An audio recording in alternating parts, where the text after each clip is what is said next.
soul of the Cayman people. Thank you for keeping the culture alive. There's the news every day, from East End to Georgetown, down into West Bay. Radio Cayman in the Cayman Islands.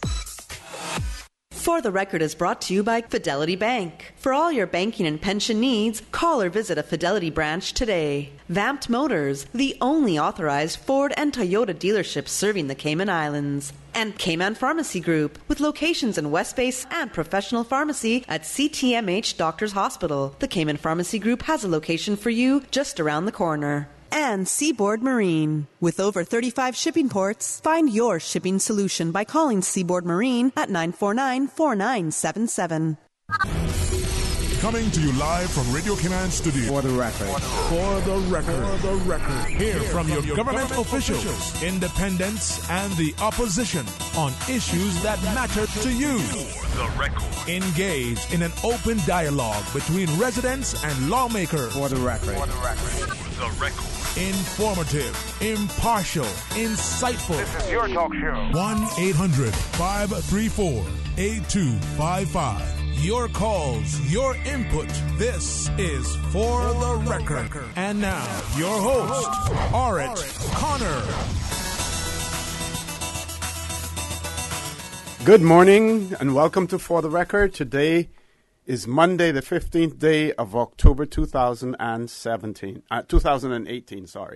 Trust that everyone had an enjoyable weekend, that you accomplished all of those things that you set out to do on the weekend as well. We note another firearm incident on Friday. Again, totally unfortunate, and we trust that the gentleman who was injured makes a full and speedy recovery as well. A good friend of ours, a good friend of a lot of people on the island, well known, lots of visitors at the hospital to see him as well. So again, we wish for him a speedy recovery.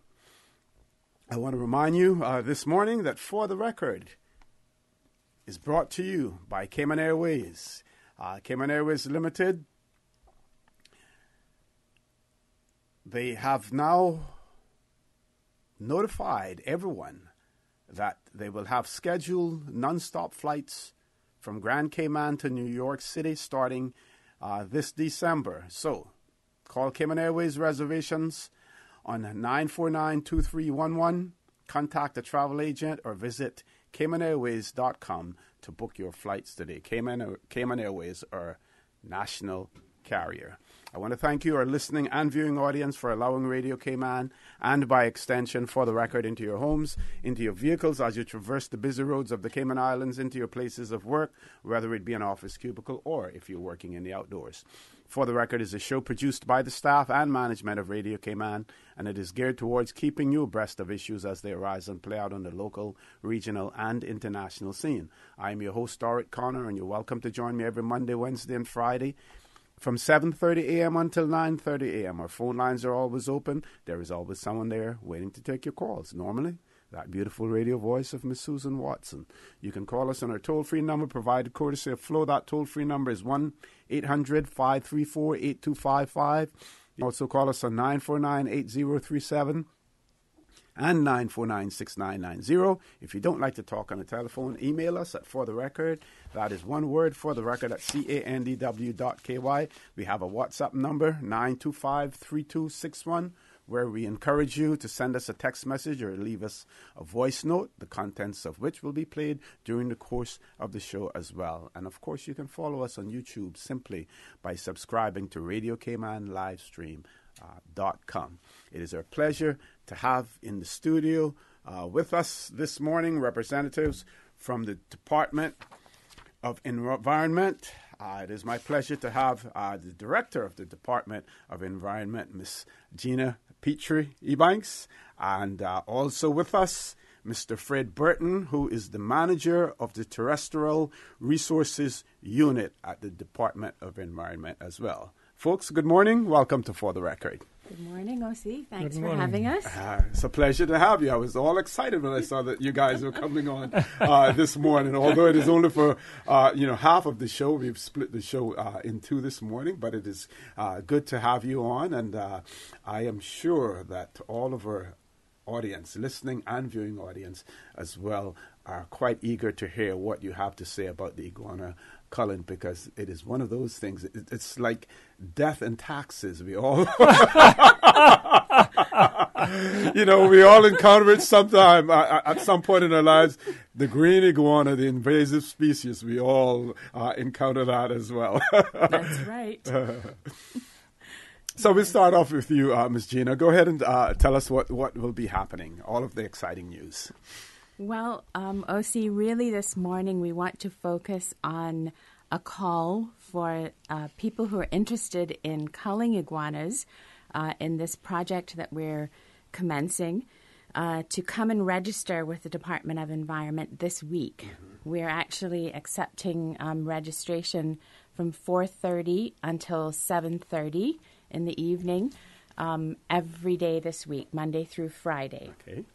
So that's really the main message that we want to get out there. And obviously we're going to be telling people what they need to bring with them when they come.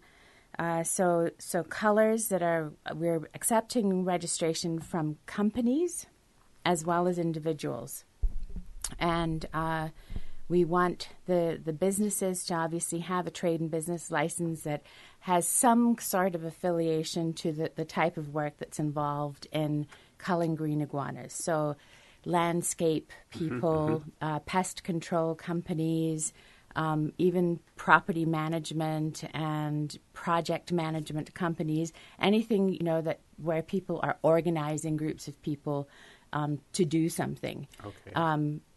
Out in the environment at some point. Would that include people who, for instance, who have heavy equipment and they do clearing, because they will normally come across? We're certainly not going to turn away anyone who wants to do this. Okay.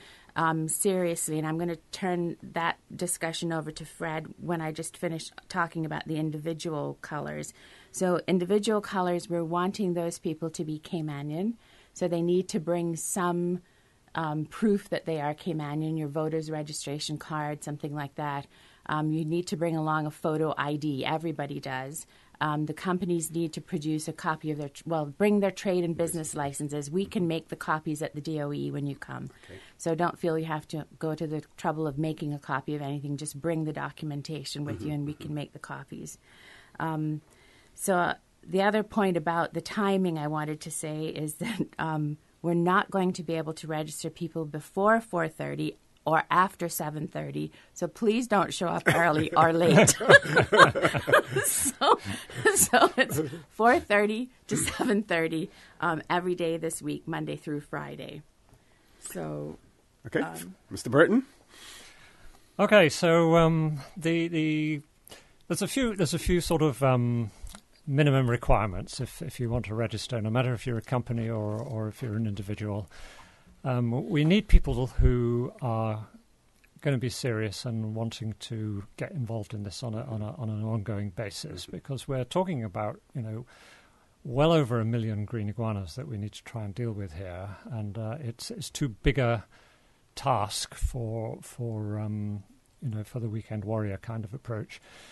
So we're looking for people who, in the first month in November, can pretty much confidently say they're going to cull at least 400 iguanas in that first month.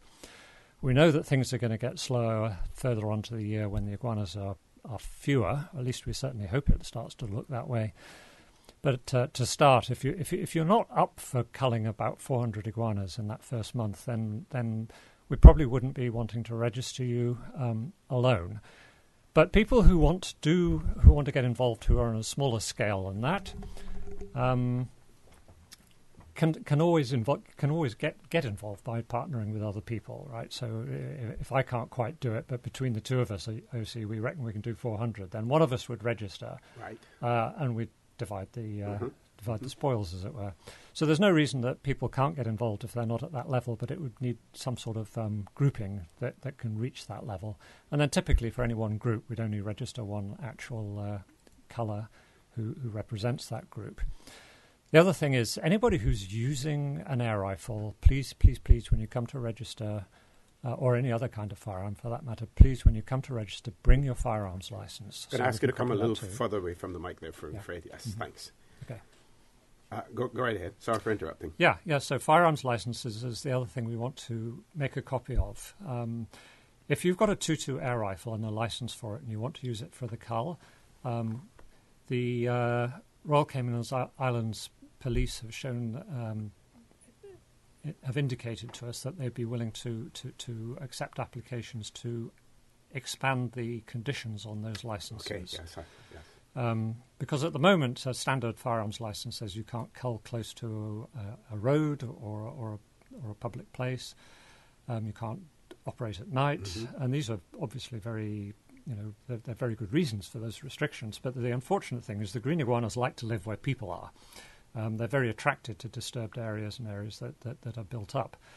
So a .22 air rifle, which is not a particularly dangerous weapon, could be with appropriate training and skill can be operated in those environments where normally you wouldn't allow a firearm.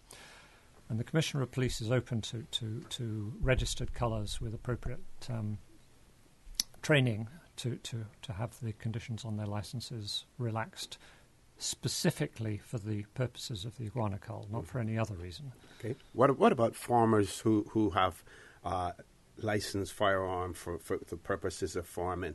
And I would say, especially in those areas, for instance, East End, where you have the blue iguana, and you want to prevent the invasive species from mixing and cohabitating with them. Yeah, well, obviously one thing we want to be very sure is everybody who's out there culling green iguanas does know the difference. Right. That's important. And so we're putting out a lot of information on that. I think, by and large, people out East End that spend time on the land are going to know the difference, right? But we don't want to take anything for granted here. Knowing the difference, because the last thing we want to see is a dead blue iguana being presented at the landfill and for a claim of $5. That wouldn't go well. Yes, yeah. We still have a few minutes before we go to our break.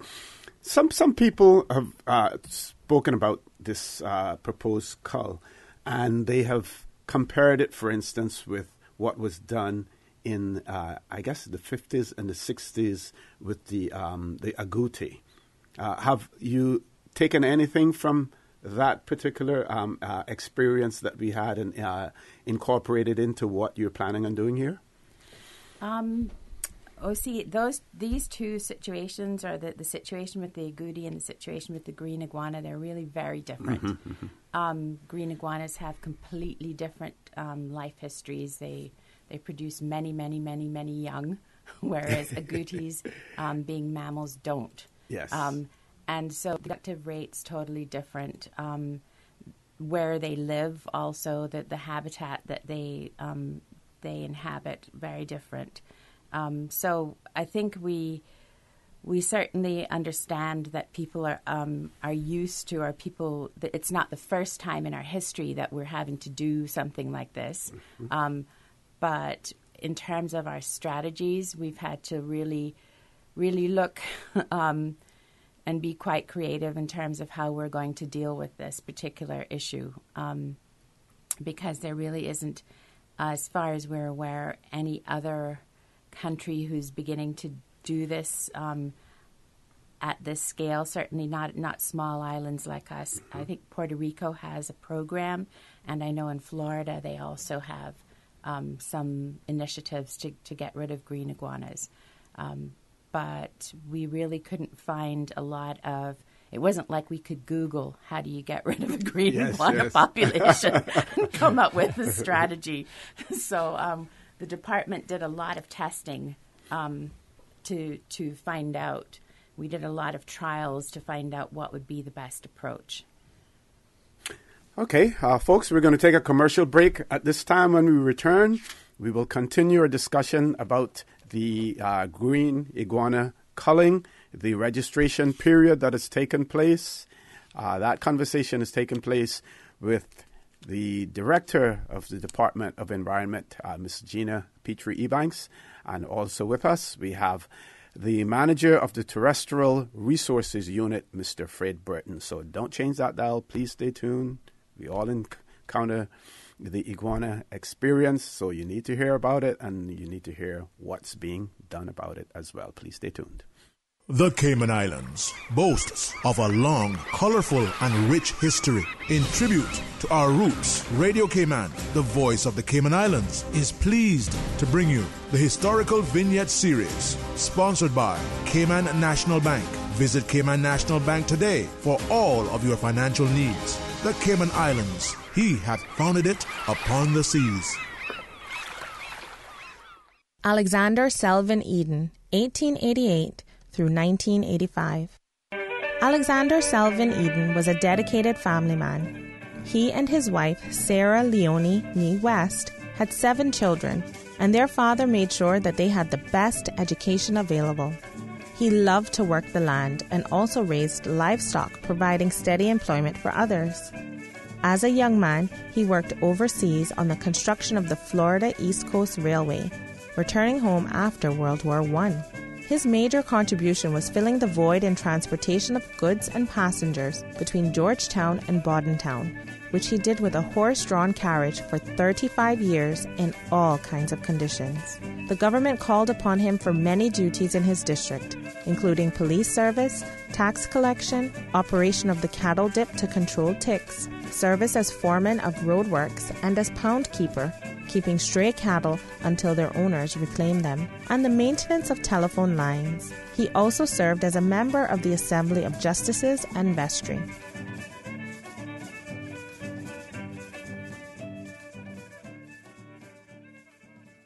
Radio Cayman's Historical Facts Vignettes are proudly brought to you by Cayman National, with branches on all 3 Cayman Islands. Visit Cayman National Bank today for all of your financial needs. I need a bank that is convenient for me. What do you mean? I need a bank that has easy-to-find locations and plenty ATMs when I need cash on the go. Oh, well, that's easy. You need to bank with Cayman National. They have 7 customer service centers and 23 ATM locations. The newest one is at the East End Post Office, and I hear there's more to come. Well, sounds like I need to bank with Cayman National Bank, the convenient bank, because they seem to be everywhere. Yeah, that's true. Cayman National is everywhere. Surely they are Cayman's convenient bank. Cayman National Bank. We're here for you.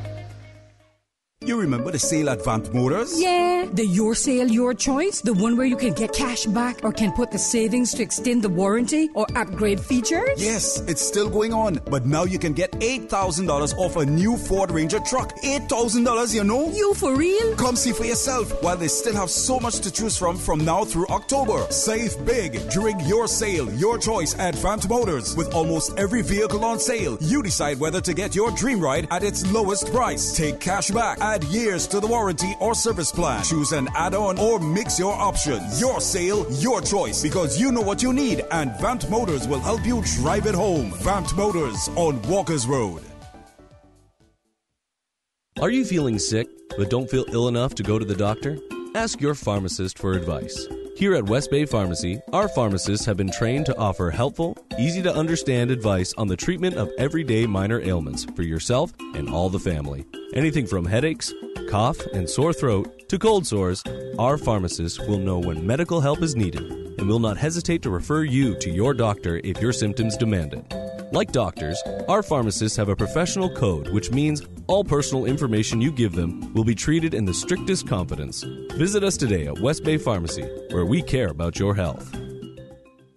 At Seaboard Marine, customers often ask us questions about their shipments. Can you explain what a less than container load is for shipment and what your minimum charge is? Sure. A less than container load, or LCL, is any overseas shipment that does not require the full space of a container. At Seaboard, we have great rates for small packages. Just let us know the dimensions of your package and we'll help you out from there. Shipping shore to shore, Seaboard.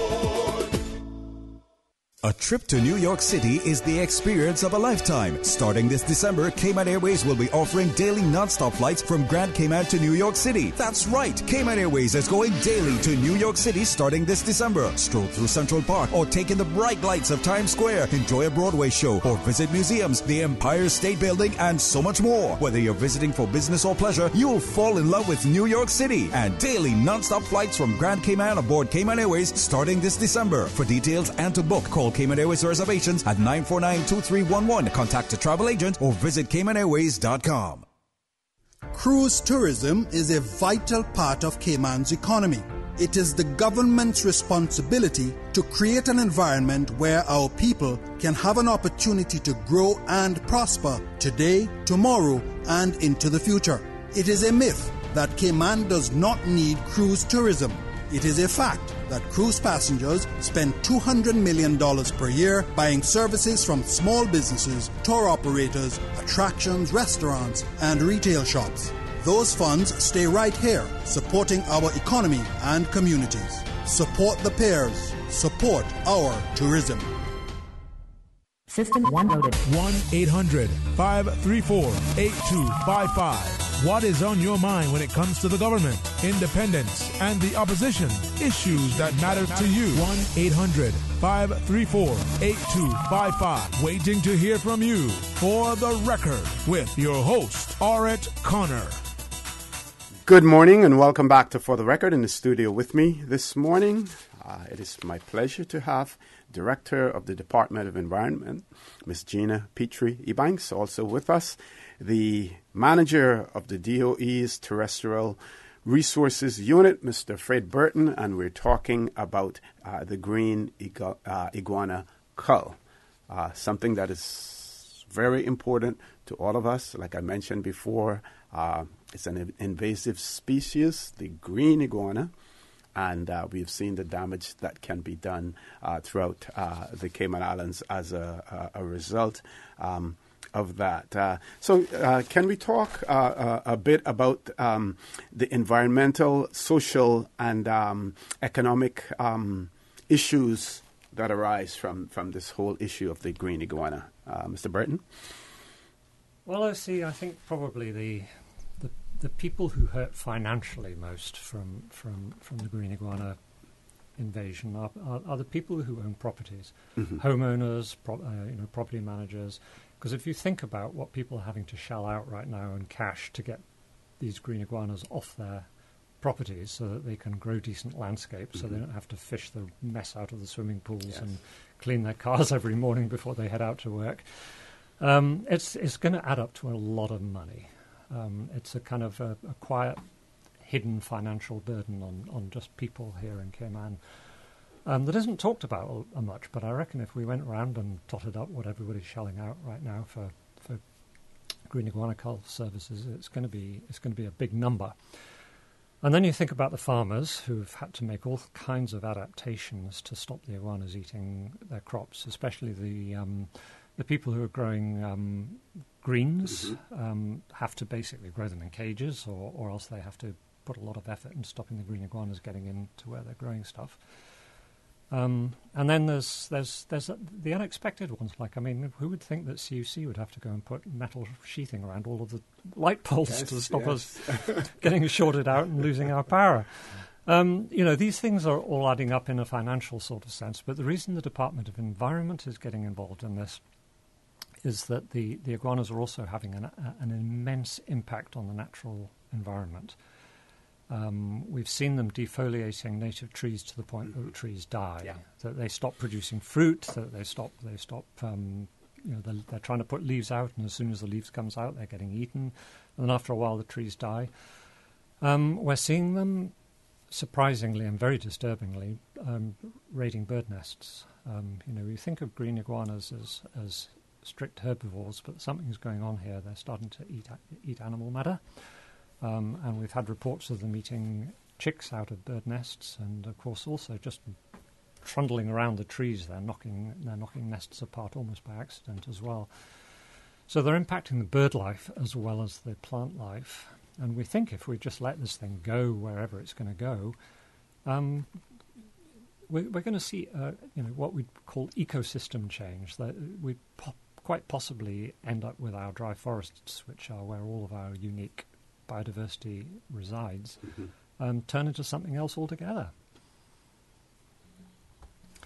Okay. Now, where did we go wrong with this whole thing? I recall years ago, and I must say that I was guilty to a certain extent too. I started to keep iguanas in a cage. People would catch them, and I'd keep them in a cage. But at least I, kept them caged up. But so many people saw them as pets. They were almost tourist attractions to a certain extent. People were driving on the roads and doing their best endeavor, sometimes probably creating accidents to avoid hitting them. Where did we go wrong? Well, I think we went wrong the same way that other countries have gone wrong, where they've become a problem. They're just very successful at living and reproducing in our environment. That's the first thing. And they have no natural predators here. So I think in the pet trade, inevitably some got out. I think that people were bringing them we've heard very credible accounts of people bringing them from Honduras by boat, for example. I don't know whether that was for food. I suspect that was the main reason.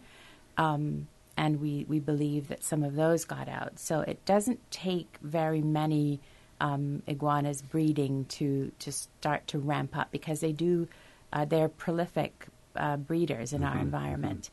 Just yesterday, I was walking my dogs and I saw a bright green hatchling at this time of year. I wouldn't have expected really to see that right now, but that's what's happening. I think that unfortunately just unregulated pet trade and accidental introductions from people bringing them, across the seas. Sometimes not so accidental. Yeah, that's true, yes. In addition to the stuff that came in here from Honduras in the 80s, there was an active pet trade coming here from the US as well. And what I've been hearing is a lot of the green iguanas in the pet trade in the US originated from iguanas in Brazil. And what I've always wondered about, and we don't know whether this is the case, the green iguanas in Brazil and green iguanas in Honduras are really quite different. In fact, they're probably different species.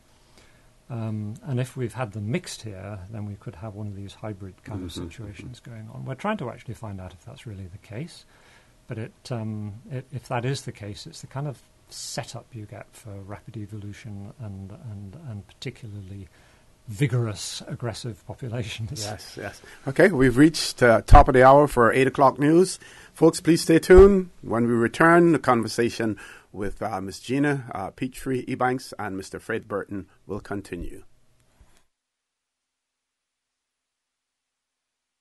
Thank you, Mr. Connor. And studio time now by Price Right is 8 o'clock. Price Right is Grand Cayman's warehouse shopping superstore, making your dollar go further with huge savings and no membership fees. Get more of the things you use every day at the right price. But it's not just grocery and health and beauty. Price Right has a full range of products from office to automotive, patio furnishings to kitchen appliances, and even electronics. And since warehouse prices mean savings for you, everything is priced right at Price Right, Grand Cayman's warehouse shopping superstore. Access to information. Your community. News and information. Radio Cayman is your choice, your voice for today's biggest news. Radio Cayman.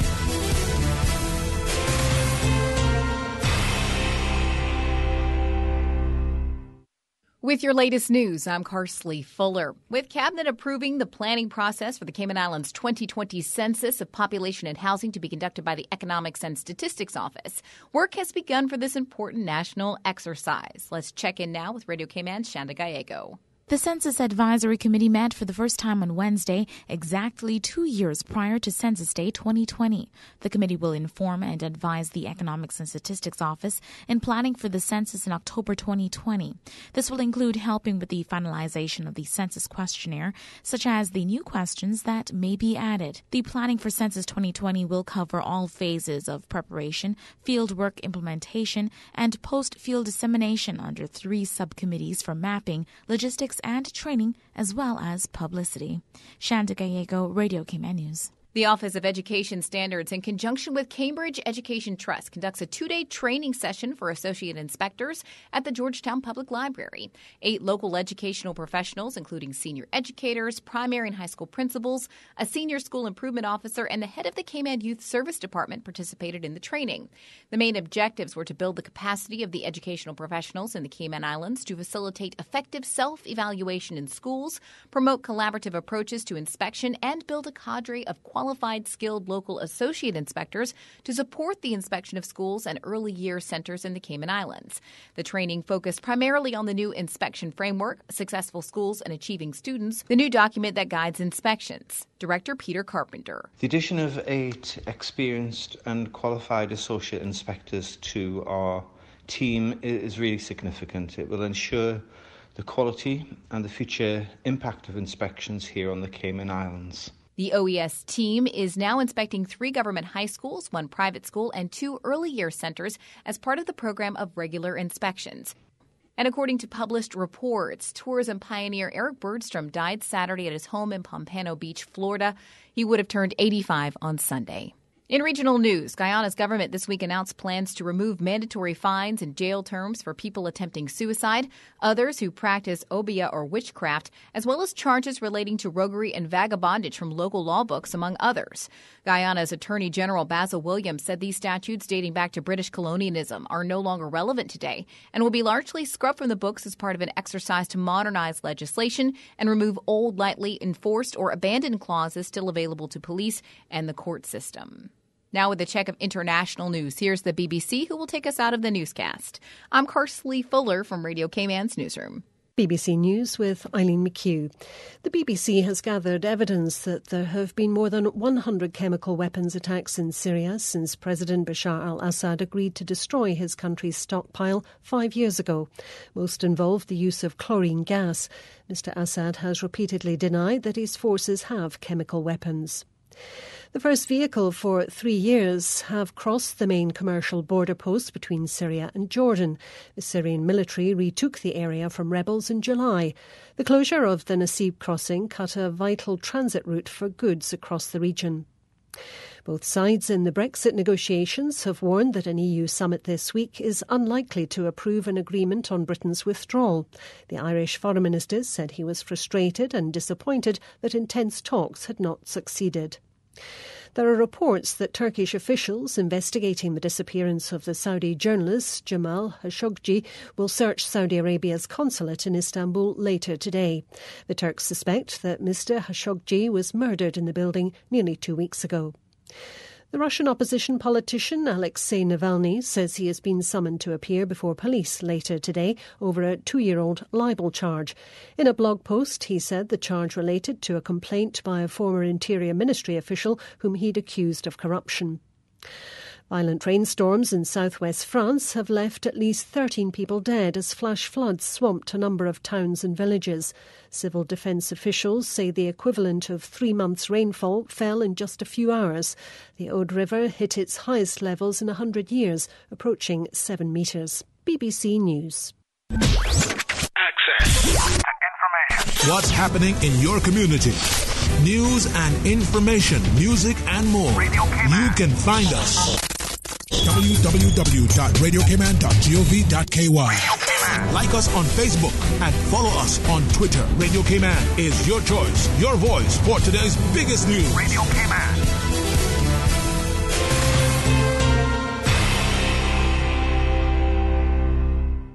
Tune in to Radio Cayman every morning at 7:20 a.m. for your daily weather update. Proudly brought to you by Miller's Plumbing and Accessories. With over 47 years of experience, they'll get the job done for you on time. Free estimate. Miller's Plumbing and Accessories. Call them at 949-4709 for a free estimate.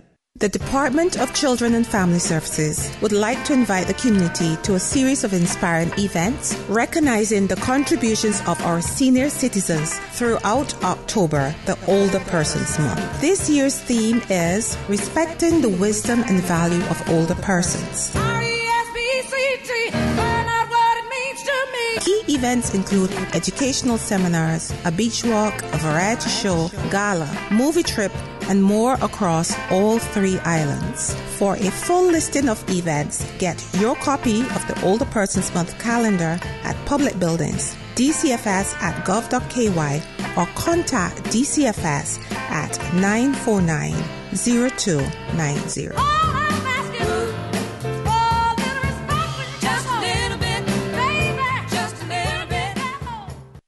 Thousands of Caymanians work in our cruise tourism industry. It is a myth that Cayman does not need cruise tourism. It is a fact that 4,500 Caymanians work in this industry today as taxi and tour operators, boat captains and crew, restaurateurs, retailers, water sports operators, and ambassadors at our attractions. If our cruise tourism industry is half of what it is today, what are we going to do with our people, the thousands of unemployed Caymanians? Support the peers, support our tourism. In financial news, global stocks slipped today as investor worries continued about global trade tensions and prospects for economic growth. Keeping score, France's CAC 40 lost 0.3% in early trading to 5,079, while Britain's FTSE 100 was down less than 0.1% at 6,995. U.S. shares were also set to drift lower, with Dow futures losing half a percentage point to 25,182. S&P 500 futures dipped 0.6% to 2,753. Looking at Asia's day, Japan's benchmark Nikkei 225 dipped 1.9% to finish at 22,271. South Korea's Kospi edged down 0.8% to 2,145. Hong Kong's Hang Seng fell 1.5% to 25,411, while the Shanghai Composite shed 1.5 percentage points to 2,568.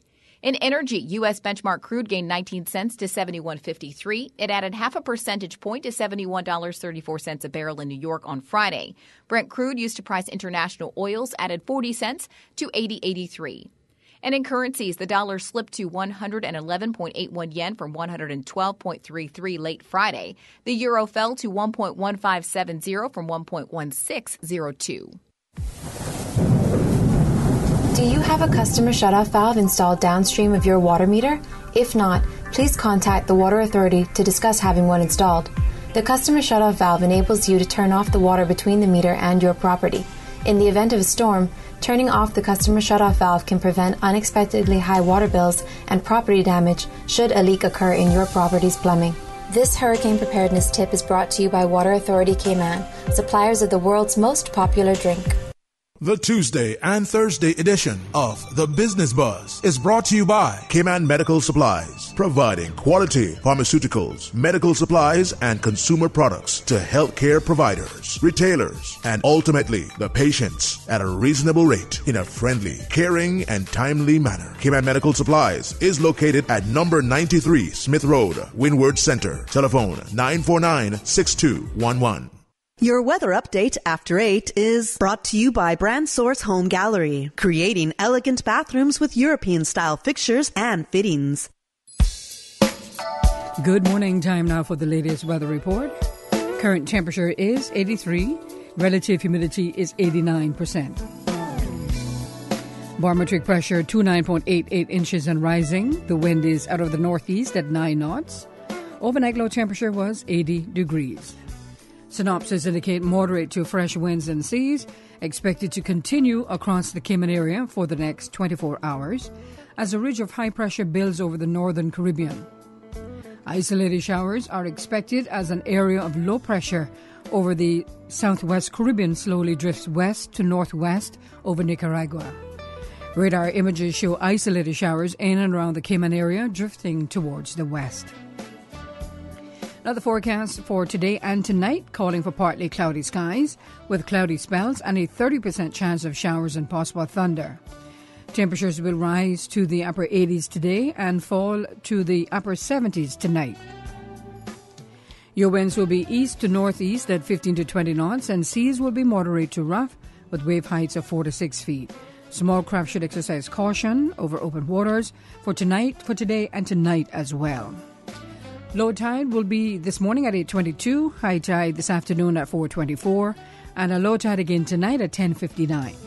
The sun will set this evening at a minute after 6 and will rise tomorrow morning at 6:21. And the outlook is calling for similar weather conditions through tomorrow evening, with an increase in chance of showers thereafter as a tropical wave moves over the western Caribbean. And that's the very latest on your weather report.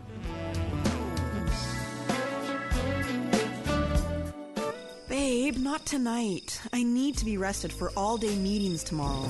What are you talking about? I was almost asleep. You keep poking me, and I can't sleep. That's the mattress spring I keep telling you about. Not me. We really need to get a new mattress. Tossing and turning, back hurting, can't sleep? It might be time to turn in your old mattress and go to bed with a new one. Browse the huge mattress showroom at Brand Source Home Gallery and pick the perfect mattress today. With mattresses to suit every budget, Brand Source Home Gallery stocks a wide selection of sizes and styles like pillow top and gel memory foam. So stop tossing and turning and sleep better tonight with a new mattress from Brand Source Home Gallery, Dawson Drive, Industrial Park. Your weather update after 8 is brought to you by Brand Source Home Gallery, creating elegant bathrooms with European-style fixtures and fittings. And once again, we take a look what's happening on your roads. Extra patience needed this morning as you're heading down to Georgetown from the east, especially coming on Shamrock Road just past the Tomlinson roundabout. Also busy traffic on the Linford Pearson Highway. Coming off Bobby Thompson Way, moderate flow of traffic, and traffic flow pretty good in and out of Georgetown on Shedden Road, and on Aidwood Street in front of the Georgetown Post Office. Traffic is moderate, light to moderate traffic flow coming from the West Bay 4-way stop. And traffic is steady but flowing on Cool Road, and a moderate flow of traffic on Huldah Avenue as well as Thomas Russell Avenue, and also on Elgin Avenue. On Aidwood Street, things are looking not too bad as traffic is moderate, and moderate flow of traffic on Northtown Road. That's the very latest on your traffic. Join us again at about 10 minutes after 12 as we update you what's happening traffic-wise. Remember, share the road, Cayman Islands, and show some courtesy. Have a good morning. Cayman's cruise industry must be preserved and developed. It is a myth that the cruise lines will continue to call on Cayman at the rate they do now without the piers. It is a fact that the mega-class ships will not be tendered. Arrivals will decline by half over time as the older ships are decommissioned. This will hurt our economy and thousands of Caymanians who work in this industry. If we want to continue providing opportunities for Caymanians, we need the piers. Support the piers. Support our tourism. In local sports, Ultimate Frisbee action continues this week with the Ultimate Fall Round 2 on Thursday at 5:45 p.m. As the year winds down, organizers say you can count on Ultimate Frisbee to be around. Come out to the Annex, formerly known as the T.E. McField Sports Center in Georgetown, for some casual co-ed pickup games on Tuesdays and Thursdays from 5:45 to 7. Organizers say Ultimate Frisbee is open to all fitness and ability levels, and newcomers are welcome. For more information, head to CaymanActive.com. In international sports, Simona Halep is back as the year-end number 1 for the second year in a row, despite a back injury that doctors say could lead to a long-term problem. Halep, who won her first major title at this year's French Open, clinched the year-end top tennis ranking today, but may be forced to pull out of the upcoming Kremlin Cup and the season-ending WTA Finals because of a herniated disc. And Jan Kozak has quit as Slovakia's coach after the team's second straight loss in the UEFA Nations League. The Slovak Football Association says it terminated the contract with Kozak at his request, describing it as, quote, an unexpected decision. Slovakia lost 2-1 to the Czech Republic at home on Saturday in the new European competition following a 1-0 loss to Ukraine. Kozak's assistant, Stefan Tarkovic, will be in charge for a friendly international against Sweden on Tuesday. It was not immediately clear who will replace Kozak, who has been Slovakia's head coach since 2013. Under him, Slovakia qualified for the European Championship for the first time, reaching the knockout stage at the tournament in France in 2016. At Kirk's Home Center, we can make your life much better. We got it all together. We got a great deal in store for you. this October at Kirk Home Center. Get grilling with a smokeless grill for $56.49. Save on power tools with Milwaukee's 2-tool combo kits, complete with contractor bags starting at $235.59. Hang fresh pressed clothes or dry clothes on a garment rack for $27.99 and store away items in an 18-gallon storage tote for $9.69. Kirk's Home Center. We got a great deal in store for you. Initiating system. For information that matter. For the record with Orrett Connor. Continues right now on Radio Cayman.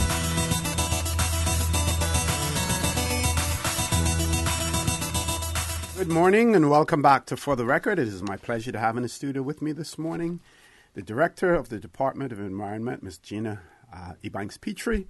Also with us, Mr. Fred Burton, who is the Manager of the DOE's Terrestrial Resources Unit. We're talking about the iguana cull, and I just want to share a story with you. I saw a video clip that is circulating, and there's a fight between a green iguana and a raccoon. And of course, the raccoon gets the best of the green iguana, pulls him under the car, and has him for his lunch. But I don't think that we would want to introduce raccoons here in the Cayman Islands as a way of controlling the green iguanas. And we really haven't found anything, to combat the green iguana. We know Jamaica had an experience where they brought in the what was it again? The mongoose, yes, and that proved to be a problem at the end of the day. So very quickly, let's talk about that, and then I know we want to get back to the registration period and what people are to do. Also want you, Ms. Gina, if it is possible, just to mention a fact, because I think there's on social media some talk about why we're only using Caymanians as opposed to work permit holders. And, of course, there are drawbacks and nuances in using work permit holders for this as well. So let me throw the mic back over to you guys. Okay. I'll do that first, and then I'll go back to raccoons. Okay. All right. So in terms of registration being for Caymanians only, the department really doesn't have the capacity, nor do we wish to get into moderating work permit conditions, etc., for this activity. So we obviously don't want to be in contravention of the immigration laws or any laws of the Cayman Islands whilst carrying out this project. So we just want to make sure that everybody who is being paid for the work that they're doing in respect of culling the iguanas is eligible for that payment. So the simplest way really has been to keep it as Caymanians only registering. That way we don't have to worry about, whether your work permit allows you to do this or whether you've been given release to do it, etc. So certainly that is the rationale. Yeah, any way you look at it, it's work. It's part-time work. It can easily be full-time work. Yeah. And for some people, $4 per head for an iguana, and they're making, $5 a head, and they're making $5 an hour. You can see where the attraction is going to be. Absolutely, Yeah.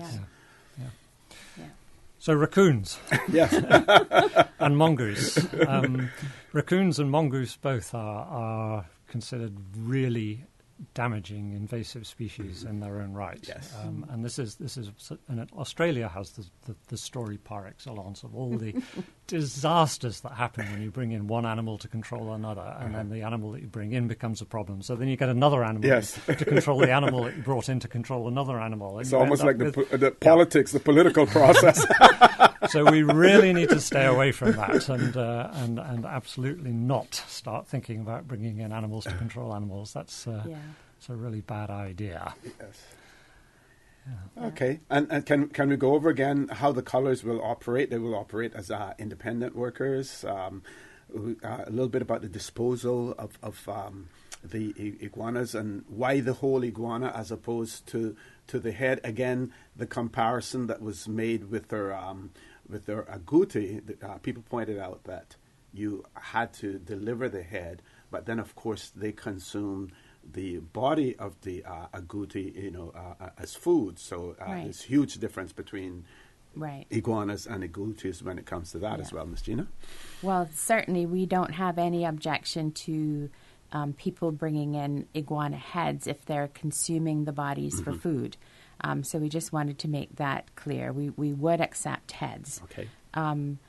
But, we also accept that we're going to be presented with a lot of whole bodies. So we have made arrangements with the Department of Environmental Health to set up a facility adjacent to or opposite to the public drop-off at the landfill at the moment.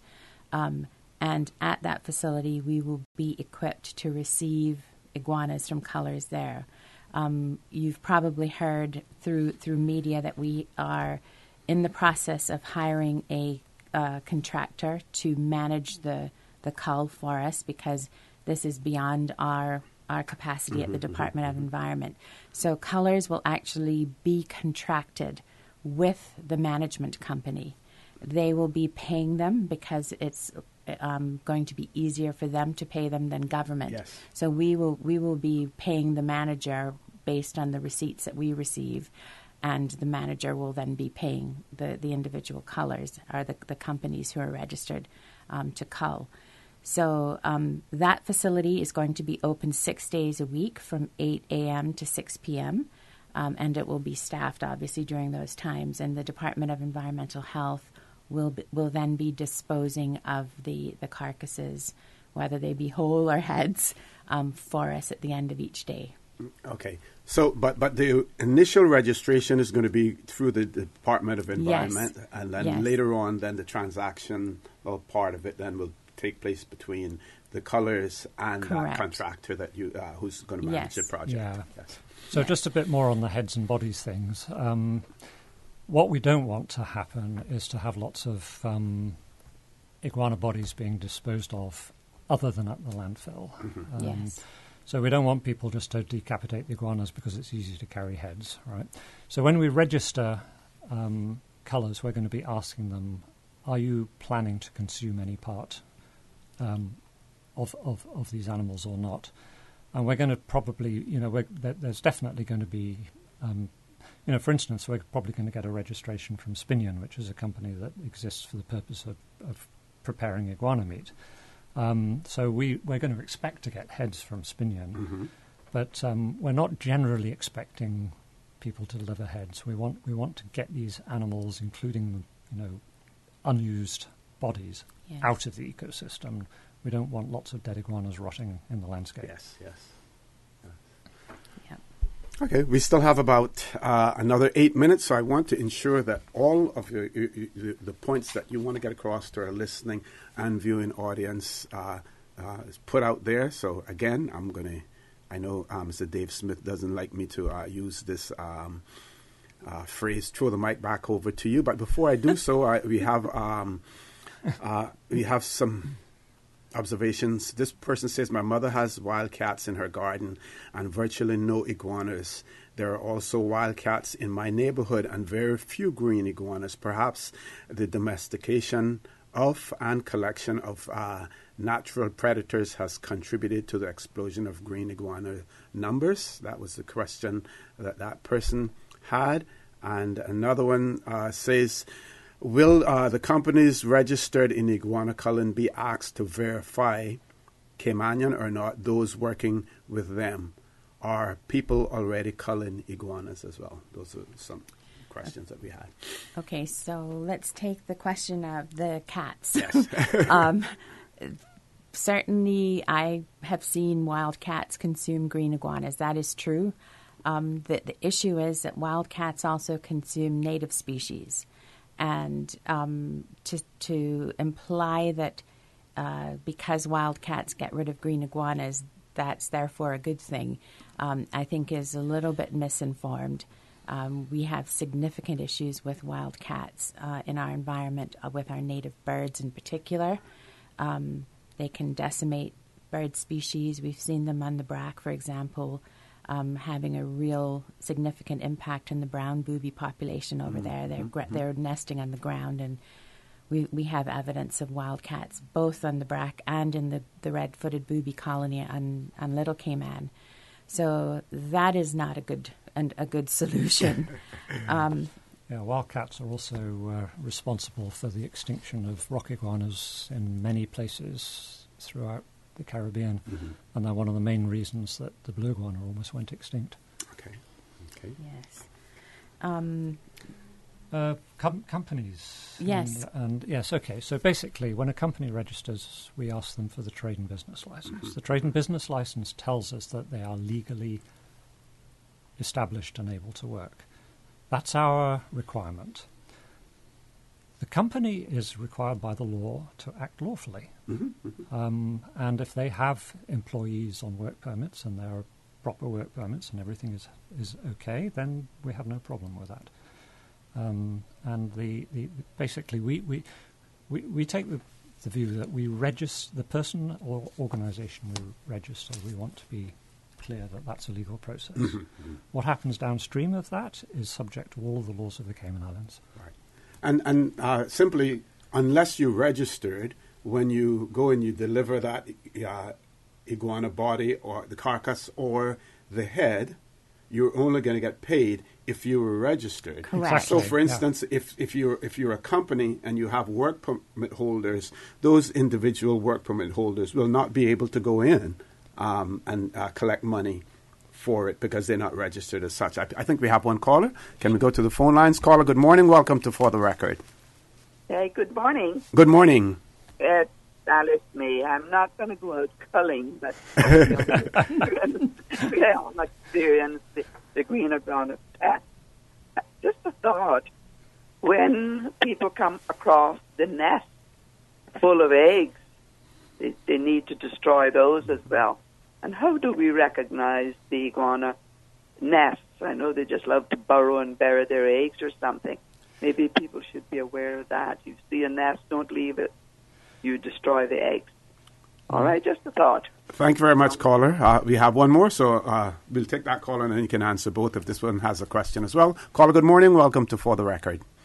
Hi, good morning. Good morning. Good morning. And to the panel, good morning. Good morning. Question.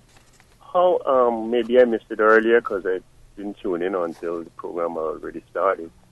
But I'm thinking about the culling. Is it going to be done like in areas, or people are just going to go out and choose wherever they want to go? Or you have like, designated areas that each color or culling group will operate in? Because why I say that, if you get a concentration in one area, and, other areas are neglected, then, it's not really going to be effective because those animals, like you said, it just takes a few to multiply. So if you concentrate in one particular area and ignore another area, it could be just, fighting against yourself, literally. So I just want to know, is there going to be like, specific designated zones or whatever that, people will have to, you will operate in this area and you operate in that area, et cetera, or people just choose where they want to go. Thank you very much, caller, for that. Thank you. Well, I'll take that one, and then I'll turn over to Fred to talk about how do you recognize an iguana nest and about the eggs that Miss Alice made. And we're going to close off the calls, Miss Susan, because we have another section after this. Okay, so we are not going to designate particular areas to individual colors or groups of colors. We're basically hoping that people will take the opportunity to cull island-wide in order to keep meeting their monthly quotas. The idea that we have is that although the overall cost of an iguana or a price for an iguana will be $5 per iguana, initially we're going to pay $4.50 per head, and then if at the end of the month the person or the company meets their monthly quota, they then get an additional 25 cents for meeting their monthly quotas. And then at the end of the year, if they have met their monthly quotas consistently, they will then get that last 25 cents as a bonus, as it were, at the end of the year. And the reason that we've structured it like this is to try to create some incentive for people to keep working. So we are hoping that people will disperse, the colors will disperse, and that they will use basically their own initiative, their own information, their knowledge of where the iguanas are, what's happening on the ground, as it were, to go to places where there are iguanas and not just sort of hone in on the easy places. The other thing I would point out is that we are obviously requiring everyone who's culling to ensure that they have permission from property owners to enter on private property. That is also very important. So we will be going through these things when we register with people. And hopefully everybody has heard by now that registration will start today at the Department of Environment from 4:30 in the afternoon until 7:30 in the evening. Please don't come before or after those times. We will be registering Monday through Friday this week. When you come, please bring your photo ID, a copy of your trade and business license if you're registering as a company, and bring your firearms license if you plan on using your firearm to cull iguanas. We can take copies of all of those things at the DOE, but please bring them with you when you come for registration. So, Fred, nests and eggs. Yes.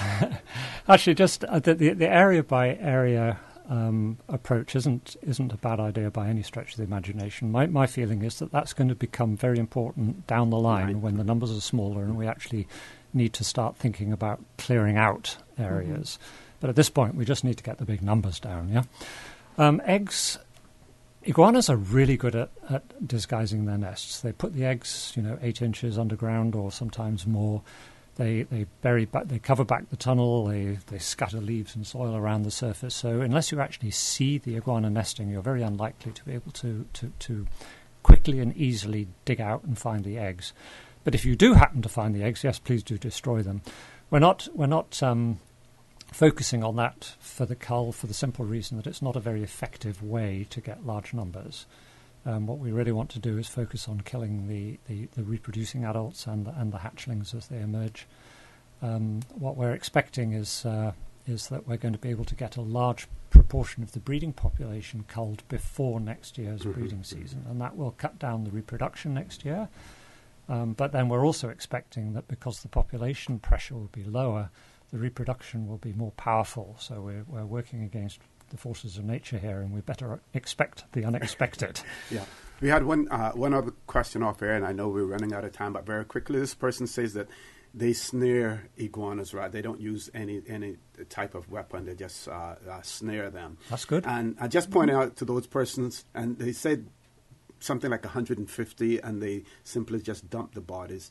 So a person like that who does that, they're certainly welcome to register if they fulfill all of the qualifications in terms of being a Caymanian. We're and not right? specifying the method. You don't have to use a firearm. Snares work. Some people use dogs to help them. So whatever your method is, you're welcome to come and register, provided you can commit to, as Fred said early in the program, at least $400 a month. Yes. Okay, I want to thank both of you for being here. I want to wish you all of your success, and I will do my best in terms of those around my yard as well, and I won't even bring the heads in. Folks, please stay tuned. We're going to a commercial break. When we return, we will have Minister of Health, the Honorable Dwayne Seymour, in with us, so please stay tuned. You remember the sale at Vant Motors? Yeah, the Your Sale, Your Choice. The one where you can get cash back or can put the savings to extend the warranty or upgrade features? Yes, it's still going on. But now you can get $8,000 off a new Ford Ranger truck. $8,000, you know? You for real? Come see for yourself while they still have so much to choose from now through October. Save big during Your Sale, Your Choice at Vant Motors. With almost every vehicle on sale, you decide whether to get your dream ride at its lowest price. Take cash back. Add years to the warranty or service plan. Choose an add-on or mix your options. Your sale, your choice, because you know what you need, and Vant Motors will help you drive it home. Vant Motors on Walkers Road.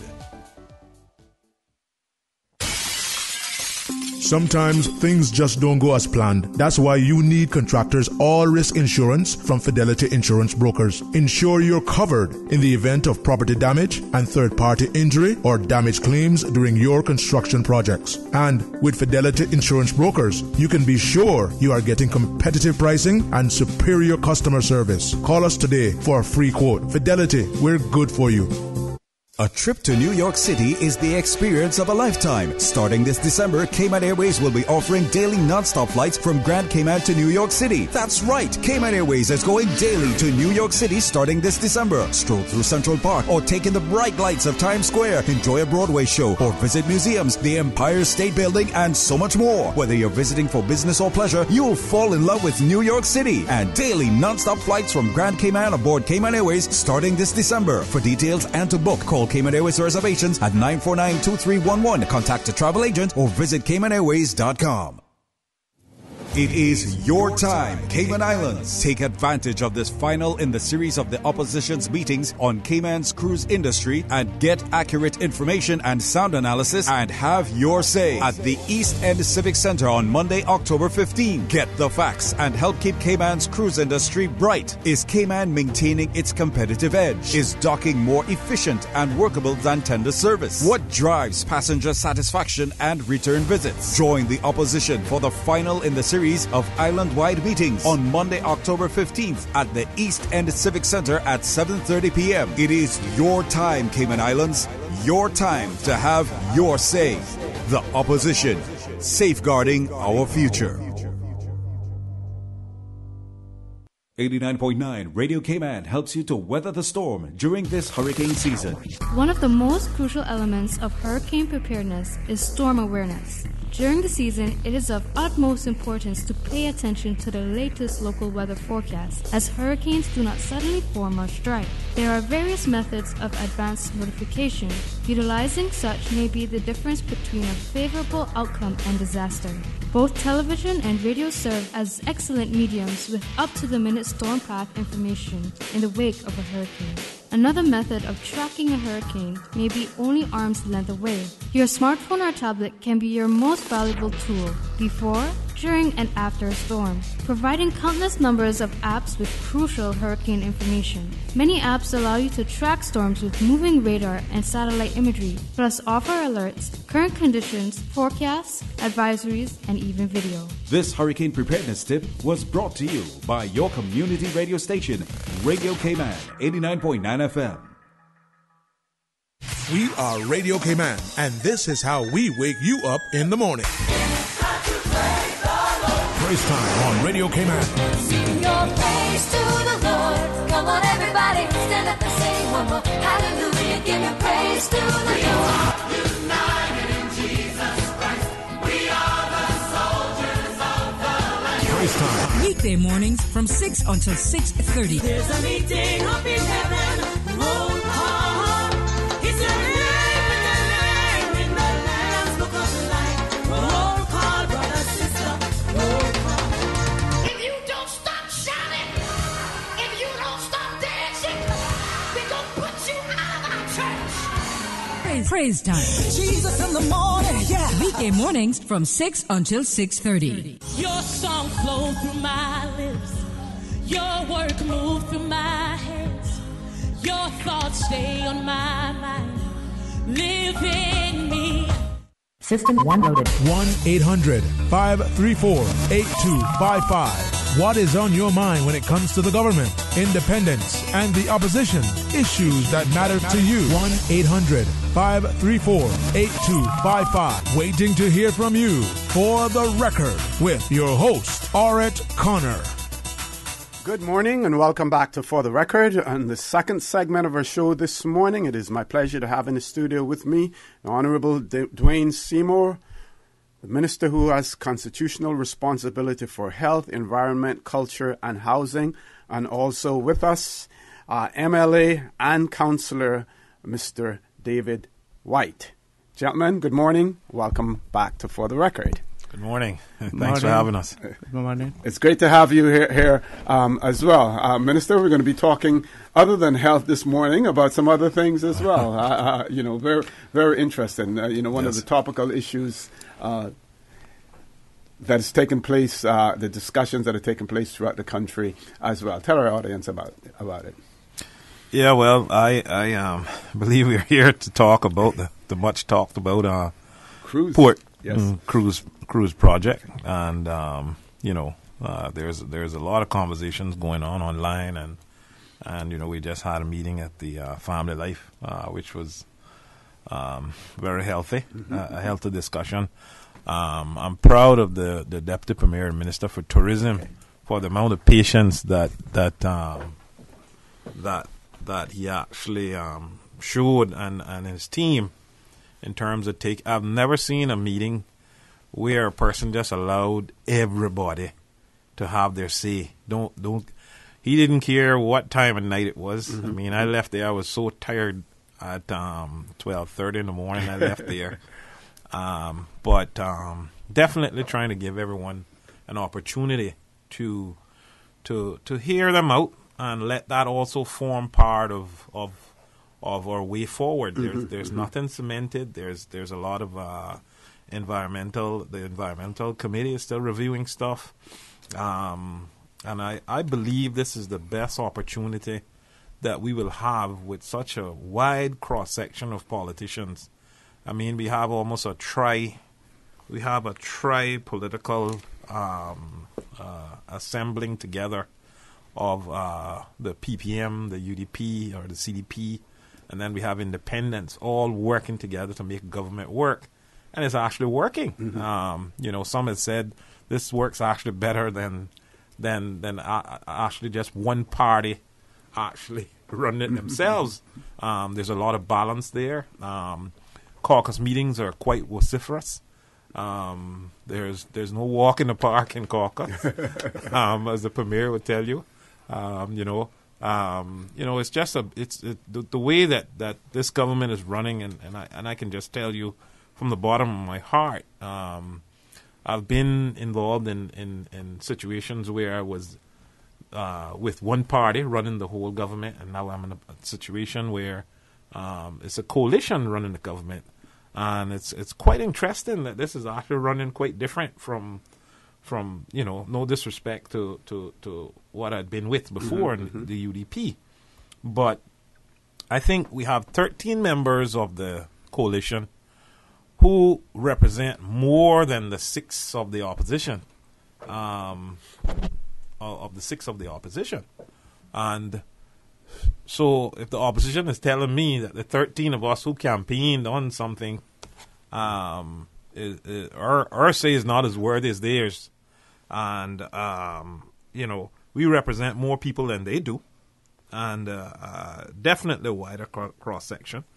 So I think that why I'm here today is to try to allow people to feel comfortable that even as Minister of Environment, when I campaigned first, what I said, Mr. O.C., is I said, look, I am not quite comfortable. I'm not quite comfortable with the cruise berthing as yet. After I got elected, I went straight and met, after all the ministries were set out, and met with the Deputy Premier. Me and Councilor Harris met with him privately to try to have him bring us up to speed so we could feel comfortable with what was moving forward.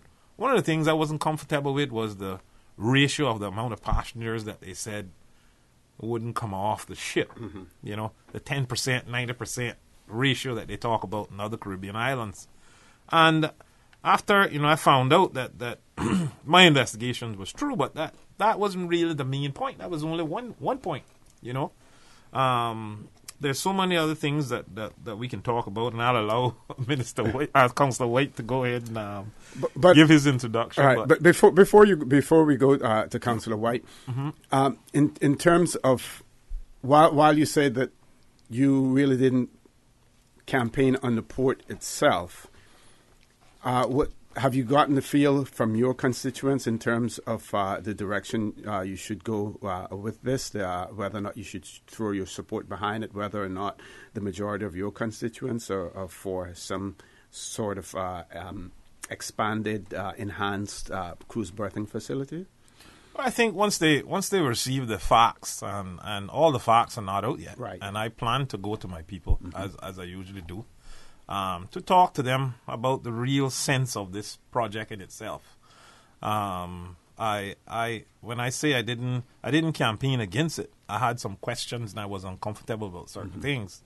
you can't complain about something if you don't know the whole story. And, definitely, I was pleased with the way that he sat down with me, the Minister for Tourism, and run me through the whole process. I mean, this has been a long process. This is not something, if this was just something that just propped up 1 year ago, I probably wouldn't be giving my support to it.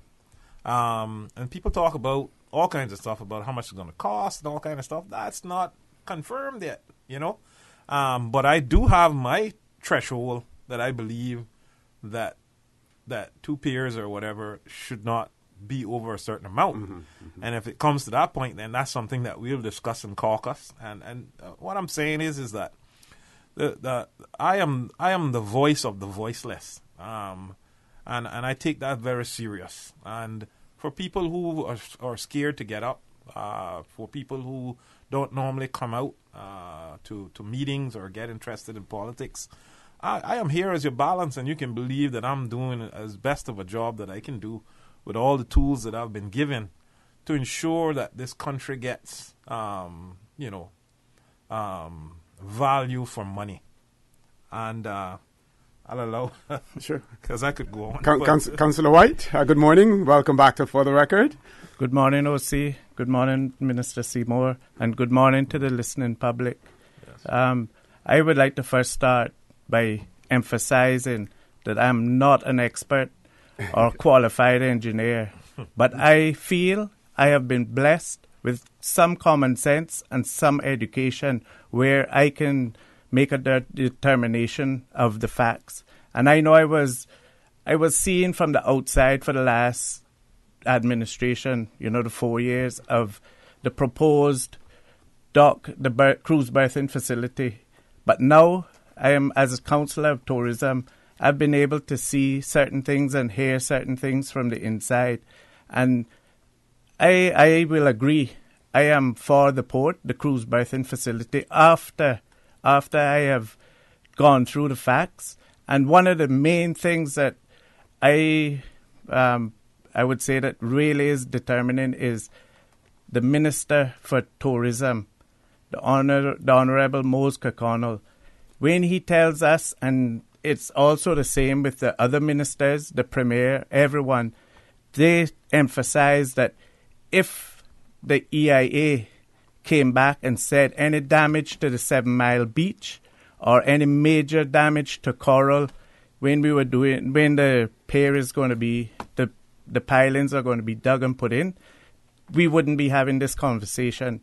So for him to emphasize that and the rest of the ministers to emphasize that there will be, and they're showing from the EIA that there's no damage to the 7 Mile beach and very minimal damage to coral when we're doing the pilings, I am comfortable with my decision and I support the cruise berthing facility going ahead. We need tourism, cruise tourism, and that's our future. I mean, we need it, and it's many, many families and people depend on the cruise tourism. And if eventually, as I heard people saying that in that meeting that Minister Seymour was talking about at the Family Life Centre, and I have to agree. I've only heard good things about that afterwards and the way that the minister conducted that meeting. But if we were, with everything that's going on, I'm going to tell you that everybody seems to be comfortable after that. It's only the vocal few that are making this noise and trying to disrupt this process. And when they talk about the cruise companies, the ships, bullying Cayman, that is totally wrong. They're saying that the mega ships and the Oasis-sized ships cannot have tendering. So what are they going to come to Cayman for? Just sit out there and watch what's going on? No, they will have to bypass us. That's all they're saying. Eventually, the ships that are coming now will be phased out.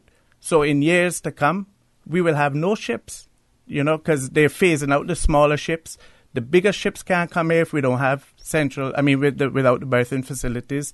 So what are we going? It'll eventually be, no cruise tourism. And how can we explain that to the people in years to come? Mm-hmm.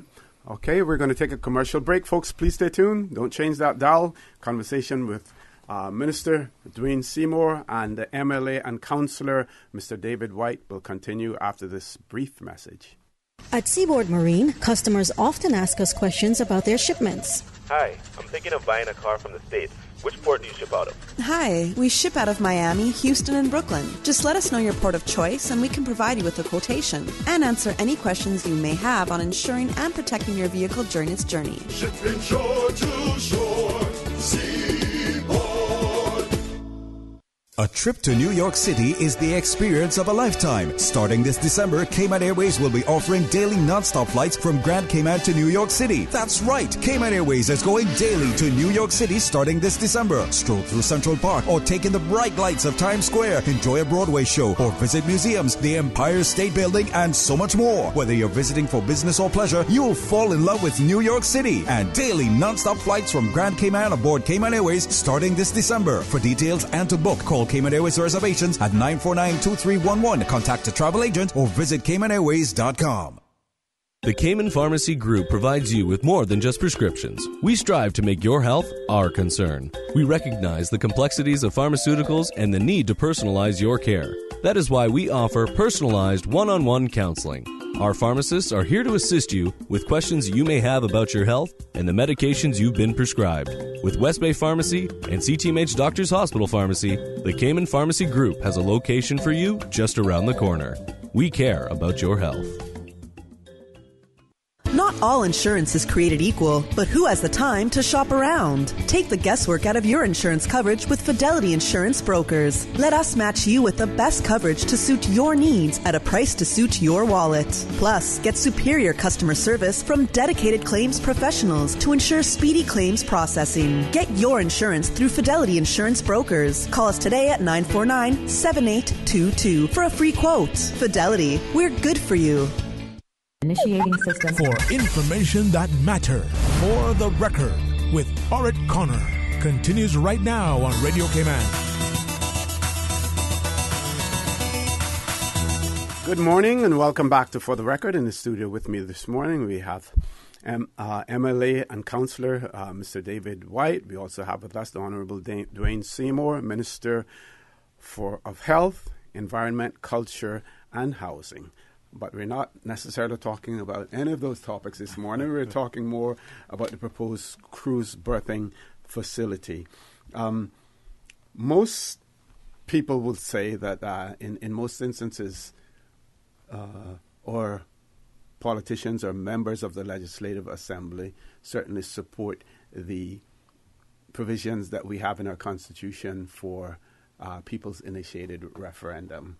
And we see persons now exercising their constitutional right in seeking the required number of signatures to initiate a people's initiated referendum. What is your position on that, each of you, your position in relation to a referendum, and in particular, a referendum on the cruise berthing facility? People have said that this is an opportunity, or will be an opportunity, for their voices to be heard.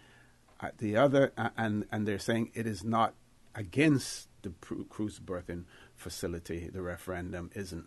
But at some point, a person is going to have to vote one way or the other, for depending on what the question is, yes, as to whether or not the cruise berthing facility should go forward. Each of your positions on it. Well, I want to say that, we're politicians, and people sometimes, I think we always need to remember that the 19 of us are politicians, and the opposition's duty is to try to show up the government so that they can win the control of the House the next election, and some of that's going on. I would say about 75% of that. A referendum, it's our constitutional right. I believe in referendums. But in my opinion, I believe it should be done at election time. you know. And the reason why I say that is to keep the cost down. The last referendum that we did cost us almost $1 million. That's a lot of money that could go towards education or to feeding or to helping homeless or et cetera. There's other things that could be done at election time along with this if it came to that point and we hadn't progressed, is like gambling, for instance. You know, what I want to say to you, Mr. O.C., is that one of the many things that I want to mention one thing that I had concern with in terms of cruise berthing that I wanted cleared up with the deputy premier, and this is to try to give people some comfort that, you know, we're not just sitting down there as yes men. I'm not a yes man. You can believe that. By no imagination. One of my questions first was, even before becoming an environmental minister, is the effects on 7 Mile Beach. What is the minimal effects? The method as to how the pier would be built. And I wanted to know about upland development. I wanted to know about the Port Authority. Would they control the port? Mm-hmm. I wanted to also know about the minimum damage to dive sites, was one of my concerns. I wanted to know also about the damage done already out there in our actual port where ships have been coming in for many years. And one of the other things that I wanted to know was about the coral damage, you know. And I had all these answered. You know, wasn't answered. All of them weren't answered. I mean, we might lose a dive site, but then, you know, not to disrespect anyone or anyone that utilize any dive site, but if we're only losing one dive site, we still have 365 more, and I'm sure that we can create another one. Not that we should lose any, but I'm just saying sometimes you have to lose to gain. You know, so we need to keep our thinking caps on, and you know, I sat down with the minister, and all of these areas and in my opinion, these are the areas that the opposition should have really been focusing on to ensure that it was being done properly, because every one of them agree that we need a cruise port. You know, some of them say, you know, oh, we don't know about 2 piers, let's just do one, and different stuff like that. So there's a lot of politics being played. People are smart enough. One thing about Caymanian, the electorate, they're very smart. You see how they dissect things. You don't know they're doing it, but then they change one government. If you're not doing it, they change you again. So we need to know that if you don't do the right thing, that we're going to be changed. Yep. You know, you'll pay for it. It's a transient position. You know, so we pay for it. Okay, we have 2 callers. We're going to ask those callers to hang in there. We're going to our headline news, which is very, very quickly. And when we return, we're going to take those 2 calls, and we're going to hear more from MLA and Councilor Mr. David Wight and the Honourable Dwayne Seymour, Minister of Health, Environment, Culture and Housing. Please stay tuned. Follow Radio Cayman on Twitter. All the latest information, breaking news, community events, and more. Follow us at twitter.com/Radio Cayman. Radio Cayman. Radio Cayman's newsroom. These are the biggest stories right now.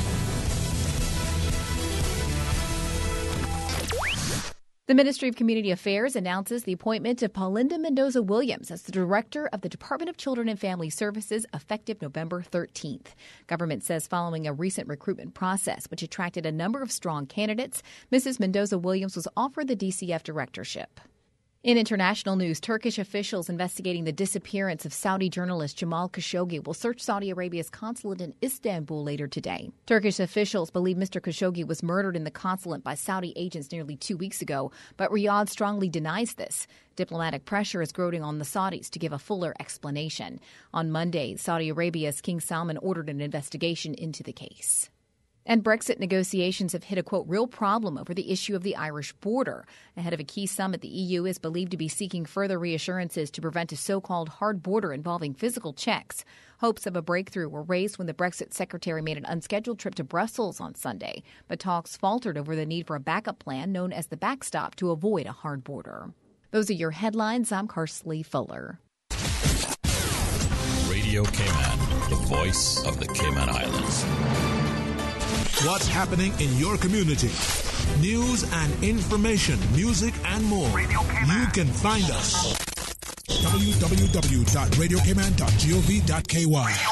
Like us on Facebook and follow us on Twitter. Radio Cayman is your choice, your voice for today's biggest news. Radio Cayman.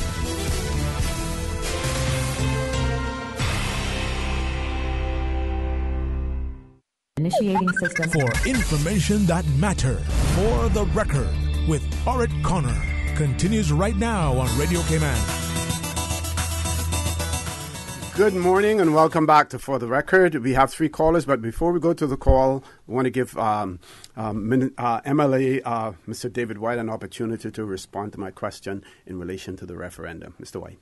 Thank you. For sure, I am in support and happy that it's a provision in our constitution allowing us to do referendums. But as the minister says, referendums are very costly, very expensive. So you can't have referendums for every little item if a few people get up and make noise. I would say, and how I look at it, and it mightn't go down too well with a few people, but we campaigned on the port.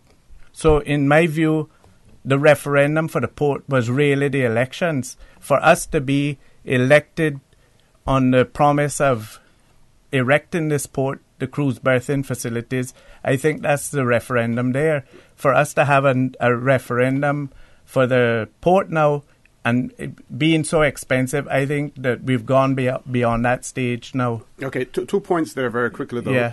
There are those who would argue and say that while the PPM did have on their manifesto and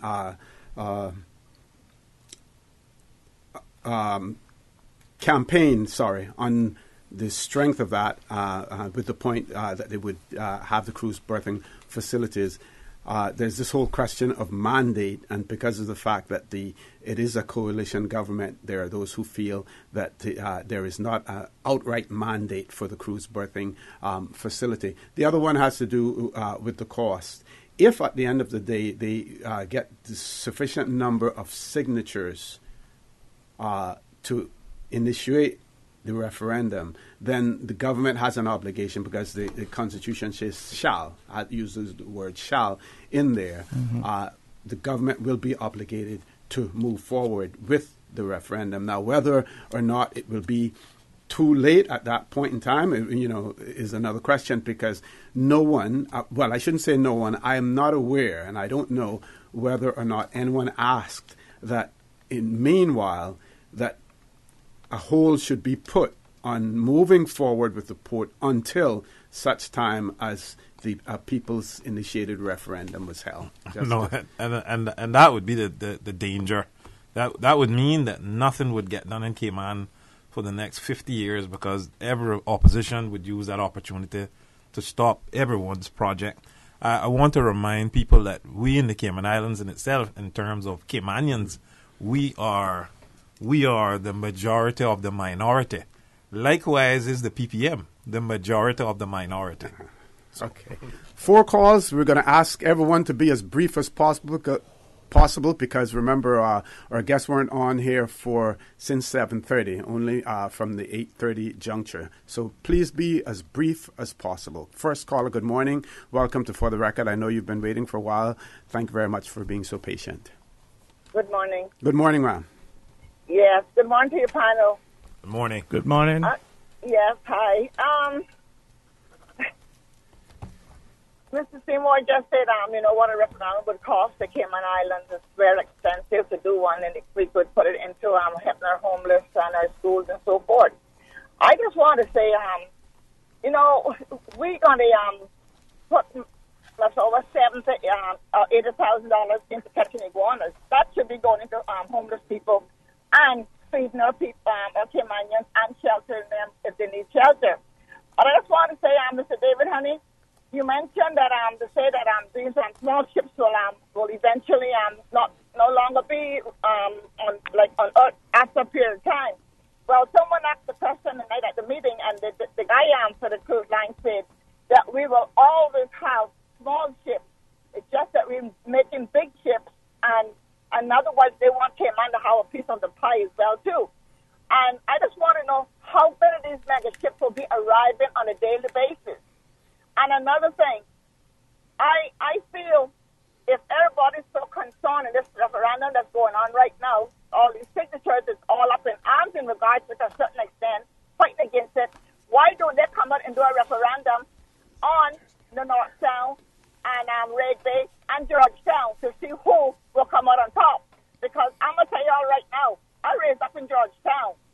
And to say take away our last piece of beautification downtown Georgetown to build a pier that's going to be turned over in 25 years to our grandchildren, what the pier will be existing of, we don't know that. And another thing, he said we might lose one guy by sight. That is not fair to the individual, and we don't know who that individual may be in the future. All I have to say this morning, that I beg of you all to consider what you all trying to do to this Cayman Island, because then we are going to hell in a handbasket as it is, and a pair of that magnitude, we don't know what God's work is when it comes to the water. So I just beg you all, please be very careful. Do a referendum on Red Bay, North Sound, and Georgetown. Okay, thank you very much, caller, for that. So here we have a referendum on a different subject as well. I mean, I've had property in Red Bay, so I know that Red Bay is one of the lowest parts of the island. I stayed there for 10 years. And what I must say is also the most narrowest part of this island. So we need to know what we're saying when we're talking about doing these things. And that's the question I want to ask. You know, if people don't want it in an area where it's been coming for over 25 years, has destroyed coral, did whatever it had to do, polluted in an area that we want to build it in now. And 25 years ago, they did have problems in terms of getting it built. Then everybody got up and said that, and now it's the most beautiful thing. I want to ask people this question. Do you want it in your backyard? Some people are talking about putting it in breakers, cutting out 800 feet of coral reef, and digging 40 feet of sand. Not in my backyard. Yep. In another pristine area as well. No. Do we want to destroy another pristine area? People talking about the North Sound. Imagine, you know. Let's take the other callers. Caller, good morning. Welcome to For the Record. Hello, good morning, Mr. Connor. Good morning, John. Good morning. And Christopher. No, David. Good morning. My bad. Man, no problem. I could never get that right. Just say David, Christopher. Exactly right. Well, I just want to make a few quick points. Mr. Connor said sure. You're gonna make it very brief, but I just want to clarify some stuff for the minister and his colleague there. Number one, Mr. Wight, when you made reference to having a referendum for every little thing, let me bring you up to speed. This is a pier in Georgetown Harbor, Hawkeye Bay. It's not a little thing. This is a matter of national importance. This is a huge thing because we can't pick that pier up and pack it up and put it in a suitcase and say, oh well, we don't need it anymore. That's number one. Number two, I would have to venture to say that you weren't at the Family Life Crisis Center on the 26th of September because everything that you've said this morning pertaining that meeting is worse than the misleading information that the government has put out on terms of trying to sell this to people. Because number one, 60%, and I want you to listen good, make a note if you got a pen, 60% of the entire global revenue from cruise tourism comes from the Caribbean. From the Caribbean, all right? You make a note of that. 60% of their existing revenue comes from the Caribbean. Therefore, you must understand that they only got one mega ship in rotation in the Caribbean. So that means that all of the revenue and that 60% represents came from the same tourism that they say, and that our government is saying is going to pass us by. I have the entire clip of that meeting, and if you want, I can share it with you. They said but that Mr. the Cayman Islands can I just say something quickly? That the only thing I've referred to about that meeting at Family Life Center was when somebody said the two gentlemen that were there as guests were bullies. That's all I have said. I have never stated no other facts about that meeting. Precisely, yeah. Go ahead, caller. Anyway, I'm telling you, I never said you stated any of the facts. You just said that it was not a matter of national importance and that the cruise ships was that your minister told you that the cruise ships were going to pass us by. I'm enlightening you that they said that the Cayman Islands cruise tourism is not at risk. They said it out of their mouth.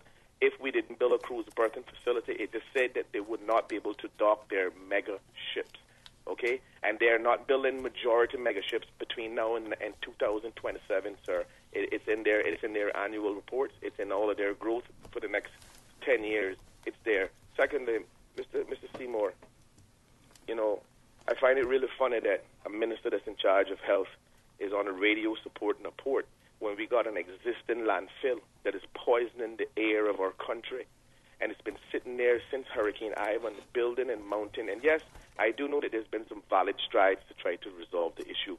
But I think that in the absence of creating a solution, those valid strides are null and void. But yet we have a minister who has no idea about what goes on in Georgetown Harbor. We've been getting crews here from the 1940s, sir, not 25 years. You need to be careful with your assumption. You telling me that if we have failed to put something in place to protect our harbor from the beginning, and that we must continue now to say, oh, well, since we already damaged it part way, we must just completely damage it now because we want to increase numbers. Let me tell you something. We don't need no cruise pier, period, sir. It's not in nobody's backyard. We need to manage the already existing cruise passengers that we already now over capacity. Carl, I'm going to ask you to wrap it up, please. Come on, Mr. Osi. No, I told you we have to be brief because we have other callers queued up and we simply don't have a lot of time. You're going on with a soliloquy. You know, if you have a question, if you have a point, please make it as quickly as possible. A government who have tried to sell this idea of a port when we have a lot of far more pressing existing issues. We don't need no cruise pier. We don't need to go mass cruise tourism because it'll destroy our overall product. 620 million come from stayover and 174 million come from cruise. That should be the only numbers you guys should be worried about, and fix that airport and stop up inside here beating the party line, because neither the two of you have any clue what's going on in the cruise industry and what they're going to do to our overall product. Are you the smartest Thank you very much, caller. But you know, some people that call in will be very, very smart, and no one knows anything like them. And nobody knows why the reason they're calling and how they're benefiting from calling also. But what I have to say when he tried to be demeaning to me and Councilor on here is that we have to be ready, you know. And if I can even make a slight comparison of, we have heard that Jesus is coming too. But if we don't save our souls, we're not going to be ready when Jesus comes. We have to be ready, you know. Talking about the landfill has been a problem for over 25 years now, right? We are working on trying to get it fixed. I've been in office just over a year. ISWIMS is on its way. We're trying to work out solutions to try to deal with the landfill. So everything in my constitutional responsibility that I need to be working on is being worked on now as we speak. Mm-hmm. Yeah. We can't assume that you can't work on more than one thing at the same time. No, I can walk and chew chewing gum at the same time. Yeah, Ms. Susan, I think we may have enough time for one more caller before we go to the break. Let's try it. Caller, good morning. Welcome to For the Record. We're going to ask you to be as brief as possible, please. Yes, good morning. Good morning. My question is for the Minister of Environment. What is concerning to me is that the EIA did not include looking at an expanded cargo port and dredging in Hog-Stye Bay. The reports issued do touch on sound pollution, but I understand from the EAB review that because the geophysical and geotechnical studies haven't been done, it's unknown whether blasting will be required. There are also concerns about vibration potentially affecting national treasures, such as the museum and Elmsley Memorial. And then let's not forget that there are also many financial companies still operating on the waterfront. I work in one of those buildings. Can you please comment on the proposed dredge footprint for Hog-Stye Bay and the effects on Harbour Drive, the Little Beach, and the proposed Georgetown revitalization for the waterfront, which seems to be totally conflicted if you destroy everything that is natural in the harbour? This is why I support a petition for a referendum, because I think more thought needs to be given to the process. There are possibly alternative designs. I'm not against cruise ship tourism, but I am concerned with the current proposal that is on the table. Thank you. Thank you very much, caller, for that. I'll give both of you an opportunity to respond when we return from this commercial break. Folks, please stay tuned. Those who are on hold, hang in there. We will get to you shortly. Oh, my acid reflux is killing me. Why don't you get something from the grocery store? I need something better than any generic quick fix. You should go to West Bay Pharmacy and have a brief consultation with the pharmacist. I went in last week and within minutes I was back in the car and on the road. And you know what? No more acid reflux. How long did it take you? Minutes. Here, give them a call at 945-0777. West Bay Pharmacy is just around the corner with everything you need in the hours you need it. Visit us today for fast, efficient, and professional service. We are here as a team to assist you while taking care of your health. Call us today or visit our website at caymanpharmacy.com. At Seaboard Marine, customers often ask us questions about their shipments. Can you explain what a less than container load is for shipment and what your minimum charge is? Sure. A less than container load, or LCL, is any overseas shipment that does not require the full space of a container. At Seaboard, we have great rates for small packages. Just let us know the dimensions of your package and we'll help you out from there. Shipping shore to shore, You remember the sale at Vamped Motors? Yeah, the Your Sale, Your Choice, the one where you can get cash back or can put the savings to extend the warranty or upgrade features? Yes, it's still going on, but now you can get $8,000 off a new Ford Ranger truck. $8,000, you know? You for real? Come see for yourself while they still have so much to choose from now through October. Save big during Your Sale, Your Choice at Vamped Motors. With almost every vehicle on sale, you decide whether to get your dream ride at its lowest price. Take cash back, add years to the warranty or service plan. Choose an add-on or mix your options. Your sale, your choice, because you know what you need, and Vamped Motors will help you drive it home. Vamped Motors on Walkers Road. Cruise tourism is a vital part of Cayman's economy. It is the government's responsibility to create an environment where our people can have an opportunity to grow and prosper today, tomorrow, and into the future. It is a myth that Cayman does not need cruise tourism. It is a fact that cruise passengers spend $200 million per year buying services from small businesses, tour operators, attractions, restaurants, and retail shops. Those funds stay right here, supporting our economy and communities. Support the pairs. Support our tourism. Initiating system. For information that matters. For the record, with Orrett Connor, continues right now on Radio Cayman. Good morning and welcome back to For the Record. Before we go back to the phone lines, I want to give both of you an opportunity to respond to the last caller as well. I want to thank the lady for calling. That was a very good question. Very, very good question. And one of the things I want to say to her is that one of the things that I'm most comfortable about in this project is that I've spoken to the minister about giving or getting opportunity for entrepreneurs, creating some small business opportunities, where that would be either closing down some of the roads in Georgetown and creating some kiosks along the way, and those small opportunities for Caymanians. You know, this is something that would definitely be something that has sold me on this, and anything that we can do to help Caymanians guide their own future, you know, take their own future in control, I am definitely for. And the lady spoke about blasting as well, possible blasting, and, yes, in the cargo port and destroying Emsley and all surrounding properties. This is definitely something that I'm interested to take forward as one of the questions. And these are the kind of questions that we need to have people have us address, so that we can actually today we're having caucus, and I'm going to actually ask the minister and any other technical expertise that we need to bring in to address this situation, because it is too a concern of mine, and if something is a concern of mine, I'm not going to let it go past and just ignore it. So thank you very much, lady, for the and then she did speak about EIA, as well. Yes. Well, environmental Lucy, impact assessment. I agree with the minister that was a very good question, but even without cruise berthing, we still have a pressing need to expand the cargo port. And next thing is, I would like to say that they said that the cruise tourism will continue even if it's smaller ships. We were told that it will be phased out. That to me means that it will be dwindling. right? So what about Caymanians and Caymanian jobs, the people who rely on the cruise tourism? What are they going to do when the cruise tourism dwindles? What are we going to do about that? And then you ask about the EIA. An EIA update will be done once the final designs are received. So there will be an update to the EIA.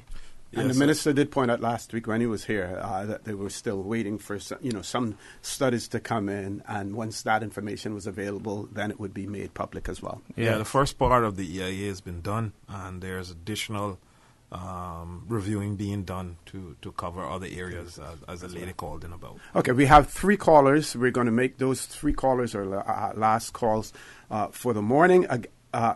One just slipped in, so 4 callers left.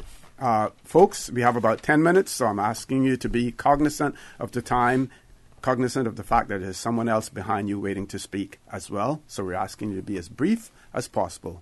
Caller, good morning. Welcome to For the Record. Morning, gentlemen. Number 1 from the Brock. Morning, number 1. How are you, sir? Morning. Rough and regular. Rough and regular. I just got 2 comments to make. After you get that port going and you get it built, you're not going to hear another word grumble about it, just like the airport. And the second thing is this: if you don't want it down there, try and build some up here and get some on the Brock to get things going up here. Got this place dying by the day. That's our goal. And I think the minister did point out last week that they're working on something in that area as well, number 1. But I just got to put it back. Yeah, you got to keep repeating it. You have to Everybody's rowing against everybody, so I got to put back my share. That's right. I agree with you. I'm gone. Have a good day. Thank you very much. Thank you very much, sir. Next caller, good morning. Welcome to For the Record. Good morning, gentlemen. Good morning, Doc. How are you? Good morning. Morning. Good morning to you, Minister Seymour. Morning, sir. Good morning to Councilor Wight. Steve McFeel here. Yeah, good morning, Mr. McFeel. This has nothing to do with the port. It has to do with something that I heard the minister say about the price of democracy. Mr. Seymour, I sort of differ with whether it's 1 million or 2 million from a referendum. The price of democracy is not measured in millions or thousands. The ultimate price of democracy sometimes is the ultimate sacrifice. And you can't measure democracy by money. And democracy is measured by the rule of law and institutions that are protected by the Constitution. Secondly, are you familiar with Section 117 of the Constitution and Section 119? Yeah, a question. So, continue. Are you familiar with Section 117 and Section 119 of the Constitution? I will allow you to tell me.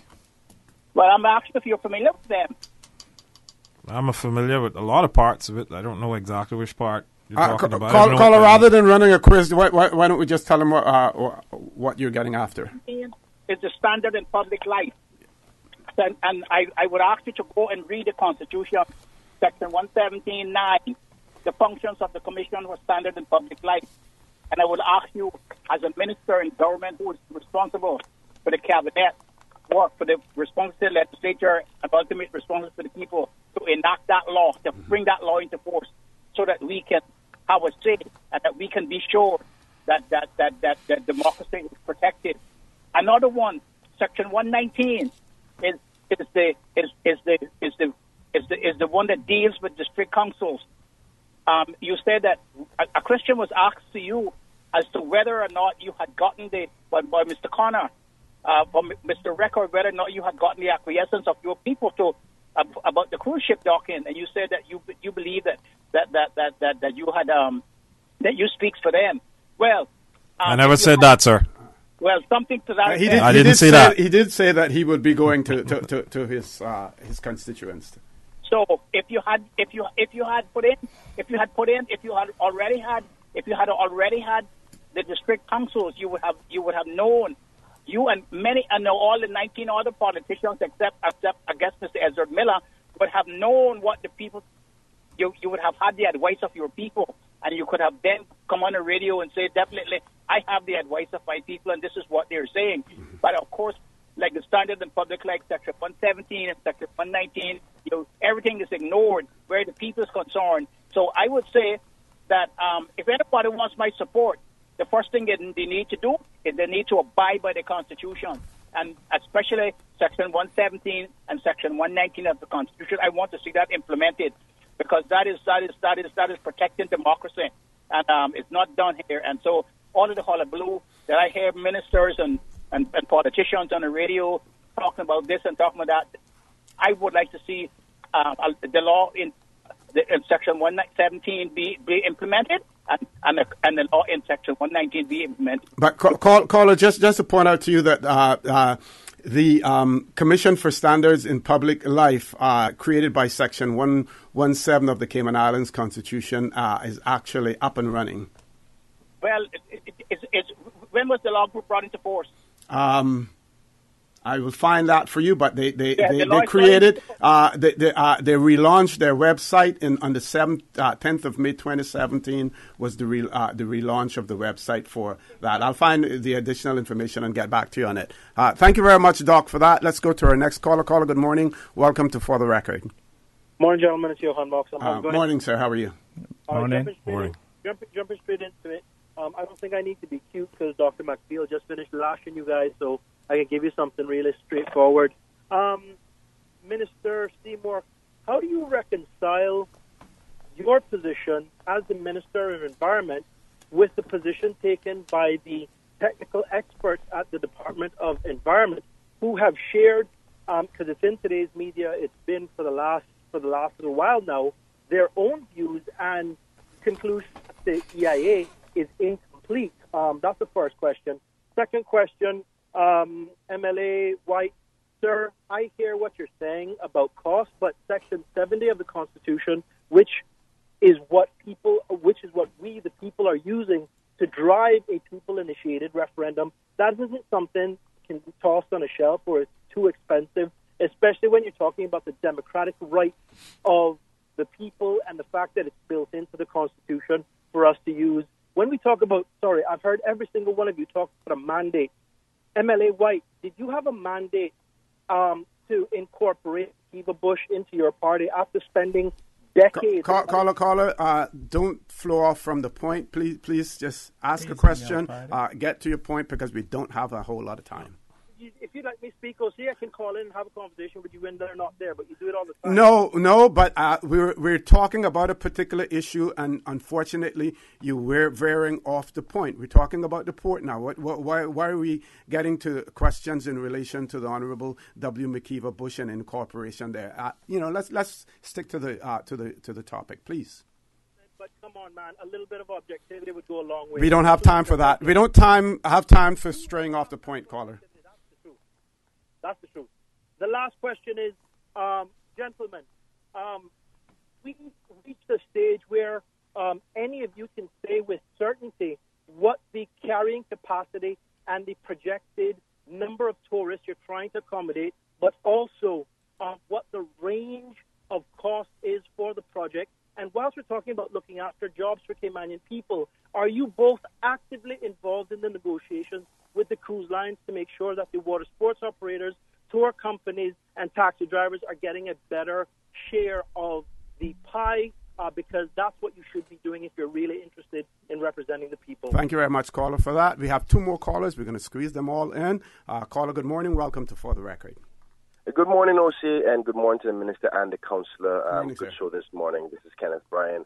I don't want to get into the fight. I just want to clarify something that the Minister said. If I heard correctly, he suggested that one of the roads in Georgetown would be shut off when the piers are done to have chaoses. He said he asked for that. He asked for that. Okay, all right. If that is something that is in the discussions, is there any reports to the effect on traffic to the Georgetown area? I don't think that they haven't reached that stage yet, simply because he said he's asking for that to be incorporated into it. Okay, gentlemen, thank you so much. I appreciate it. Thank you very much, caller. Let's go to the last caller. Caller, good morning. Welcome to For the Record. Good morning. Good morning. Good morning. Good morning. To the Honorable Morning. Dwayne Seymour and our Councilor David Wight. Good morning. This is Christine Burke. I'm a Georgetowner. I support the pier. I support Georgetown being rebuilt again. Our capital is dying. Everyone knows that. Everybody is going to the Cabana Bay. Why is it, I ask these questions, why is it that we want to continue to make Georgetown what it is? And we say, oh, Georgetown is no way. And as a matter of fact, at that last meeting, someone said, why are we developing Georgetown? This is a total insult to us, the people who live in Georgetown. Not only in Georgetown, but to the Cayman Islands. Do we realize Georgetown is our capital? Yes. I want to congratulate the government. I'm starting from the PPM government and then the unity government, who has continued on this port. We have spent millions of dollars to reach to this stage. The question I'm asking now, the people who have just came about in this referendum, who is behind them? Is it Save Cayman? The question I'm asking again, who is Save Cayman? We know who Save Cayman is. Save Cayman is 2 millionaires who have succeeded. Caller, we're going to ask you to be brief like everybody else, please. Yes, there. Yes, there. And has made millions of dollars off of this port. It is time, and like I'm saying, I am a traveler. I cruise every year, sometimes too. I know what cruise tourism does for a country. We need this cruise. We need to help support tourism, which will bring business to small business people. Our financial services are dying. We know that England is against us. It's just a matter of time before it's collapsed. Caymanians need to think and stop criticizing the port. We need to have Georgetown a rebirth of our capital. It's important to Georgetown. Thank you. Thank you very much, caller, for that, gentlemen. You want to give lots of comments, give you an opportunity to comment on that. We're going to ask Miss Susan to give us a little bit more time. Well, thank you so much. Thank the callers for calling in. Thank Dr. Steve for calling in and talking about the price of democracy, and I believe he is right in terms of there shouldn't be a price put on democracy. What I'm saying is that we have to weigh other things when we're talking about democracy. We need to weigh the political element of this whole thing and who's driving this cause, and we also need to appreciate that 13 members of the coalition is in support with based on the information that we have received thus far of this cruise port being built. So everything is not being ignored. I can tell you that behind the scenes there's questions being asked, sometimes somewhat uncomfortable, but the answers come out and we are somewhat comfortable with the answers we have been given. And in terms of district councils and so forth, all of us support district councils. I think one of the problem with the law is that I think that the law needs to be adjusted, because I think district councils were set up first for 6 districts, and now we have 19 constituencies. So it doesn't affect all of the constituencies in terms of the law. I stand to be corrected, but I believe that is what the Premier said to me. I stand to be correct. Can you repeat that again, sir? The law had been set up in such a way, recognizing only the six constitutional districts, which came on Bratlin, came on. And Dr. Steve's argument on that is that whereas the law may not have been created yet to accommodate that, number one, that it should, and number two, he doesn't think that prevents any member of the Legislative Assembly from still establishing something similar to what was done in Northside. I agree with him, and I agree with him, and I'm trying to do the same thing right now in Bordentown East, and trying to set up these councils in the different areas and have a broad council. Okay. So I definitely agree with him in terms of the district councils. It actually makes MLA's job easier, because they have people representing them in every area. So no qualms about district councils with me. some of the callers calls in about reconciling this and that, and what I need to say to them is that it's not only them got common sense. We have common sense, and we look at the information that's been presented to us, and we make an informed decision. Yes, we have to ensure that our people appreciate what we're doing in the House, and Close to the mic. and move forward. And yes, that all 19 of us should ensure that we have the support of our constituencies in moving forward with any large project.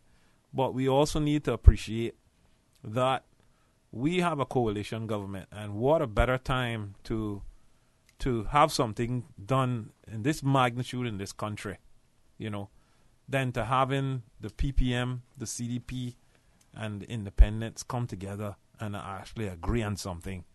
Probably never before in the history of the Cayman Islands we've had something like this, and we need to be trusting.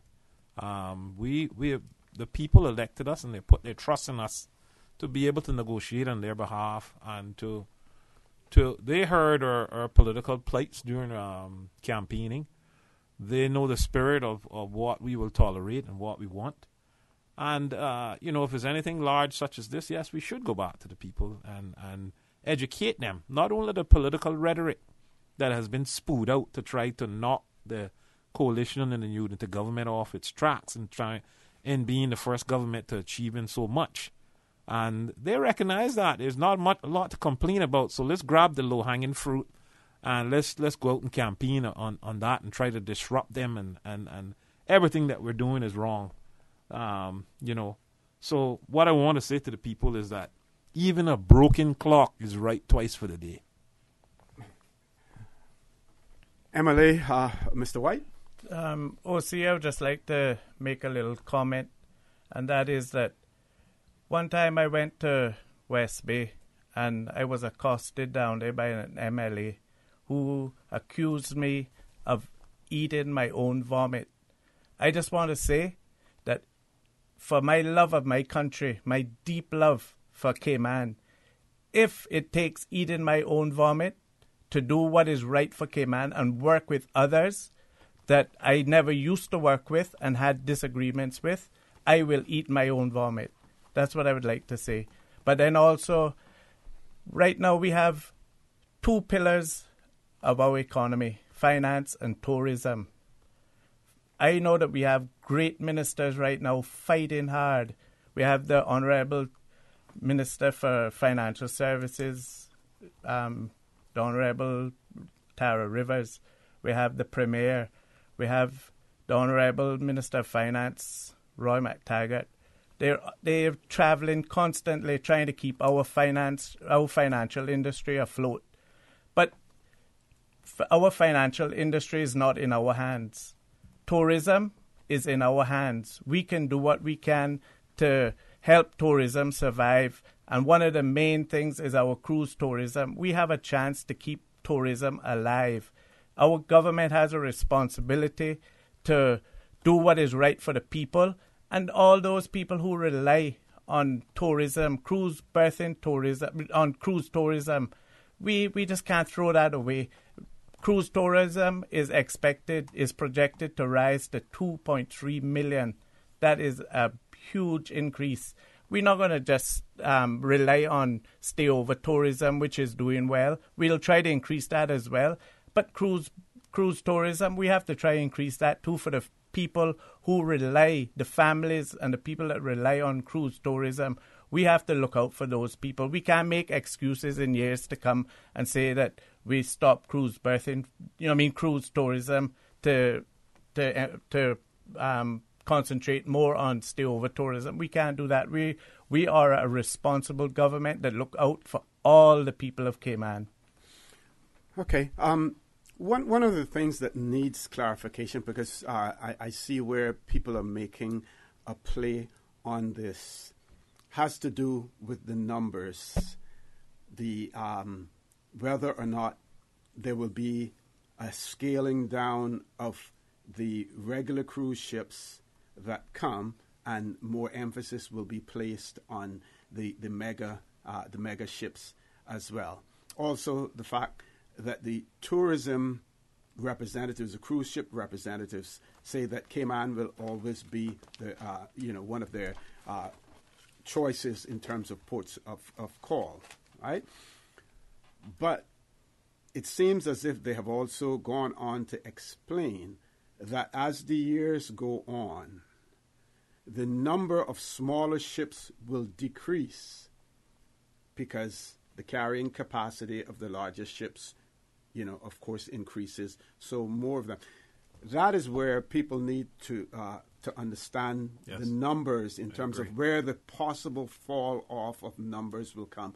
Because one side is totally ignoring it and saying it is not going to happen, and I believe that the other side isn't emphasizing it enough and isn't making it as clear as possible for those who will be relying in future years on the cruise industry. Any comments on that? Yeah, and that's a very, very good point, Mr. O.C. Very good point. And Councilor Wight is taking a note on that, and we're going to ask that question today in caucus. One of the things I would like to say is that as I know it now, it's 1.7 million passengers coming off the cruise ship. And with the Mega and Oasis, the estimated amount would be 2.2. It's probably some 500,000 additional. That's why I was saying then we just can't sit down and offer the same things in the Georgetown port, just jewelry shops, etc. Our people have to benefit. For me to support anything in its entirety.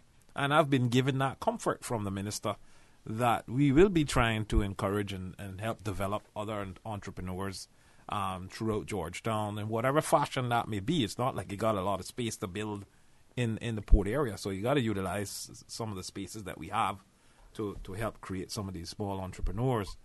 But that's a very good question. We're gonna. I think that's something that the minister needs to clarify and speak to in some magnitude, because it seems to be a little gray area. Yes. Yes. Okay. I just want to point out for Dr. Steve Macfield's comment. I found an article here, and this is on 30th of August. Sorry, off mic.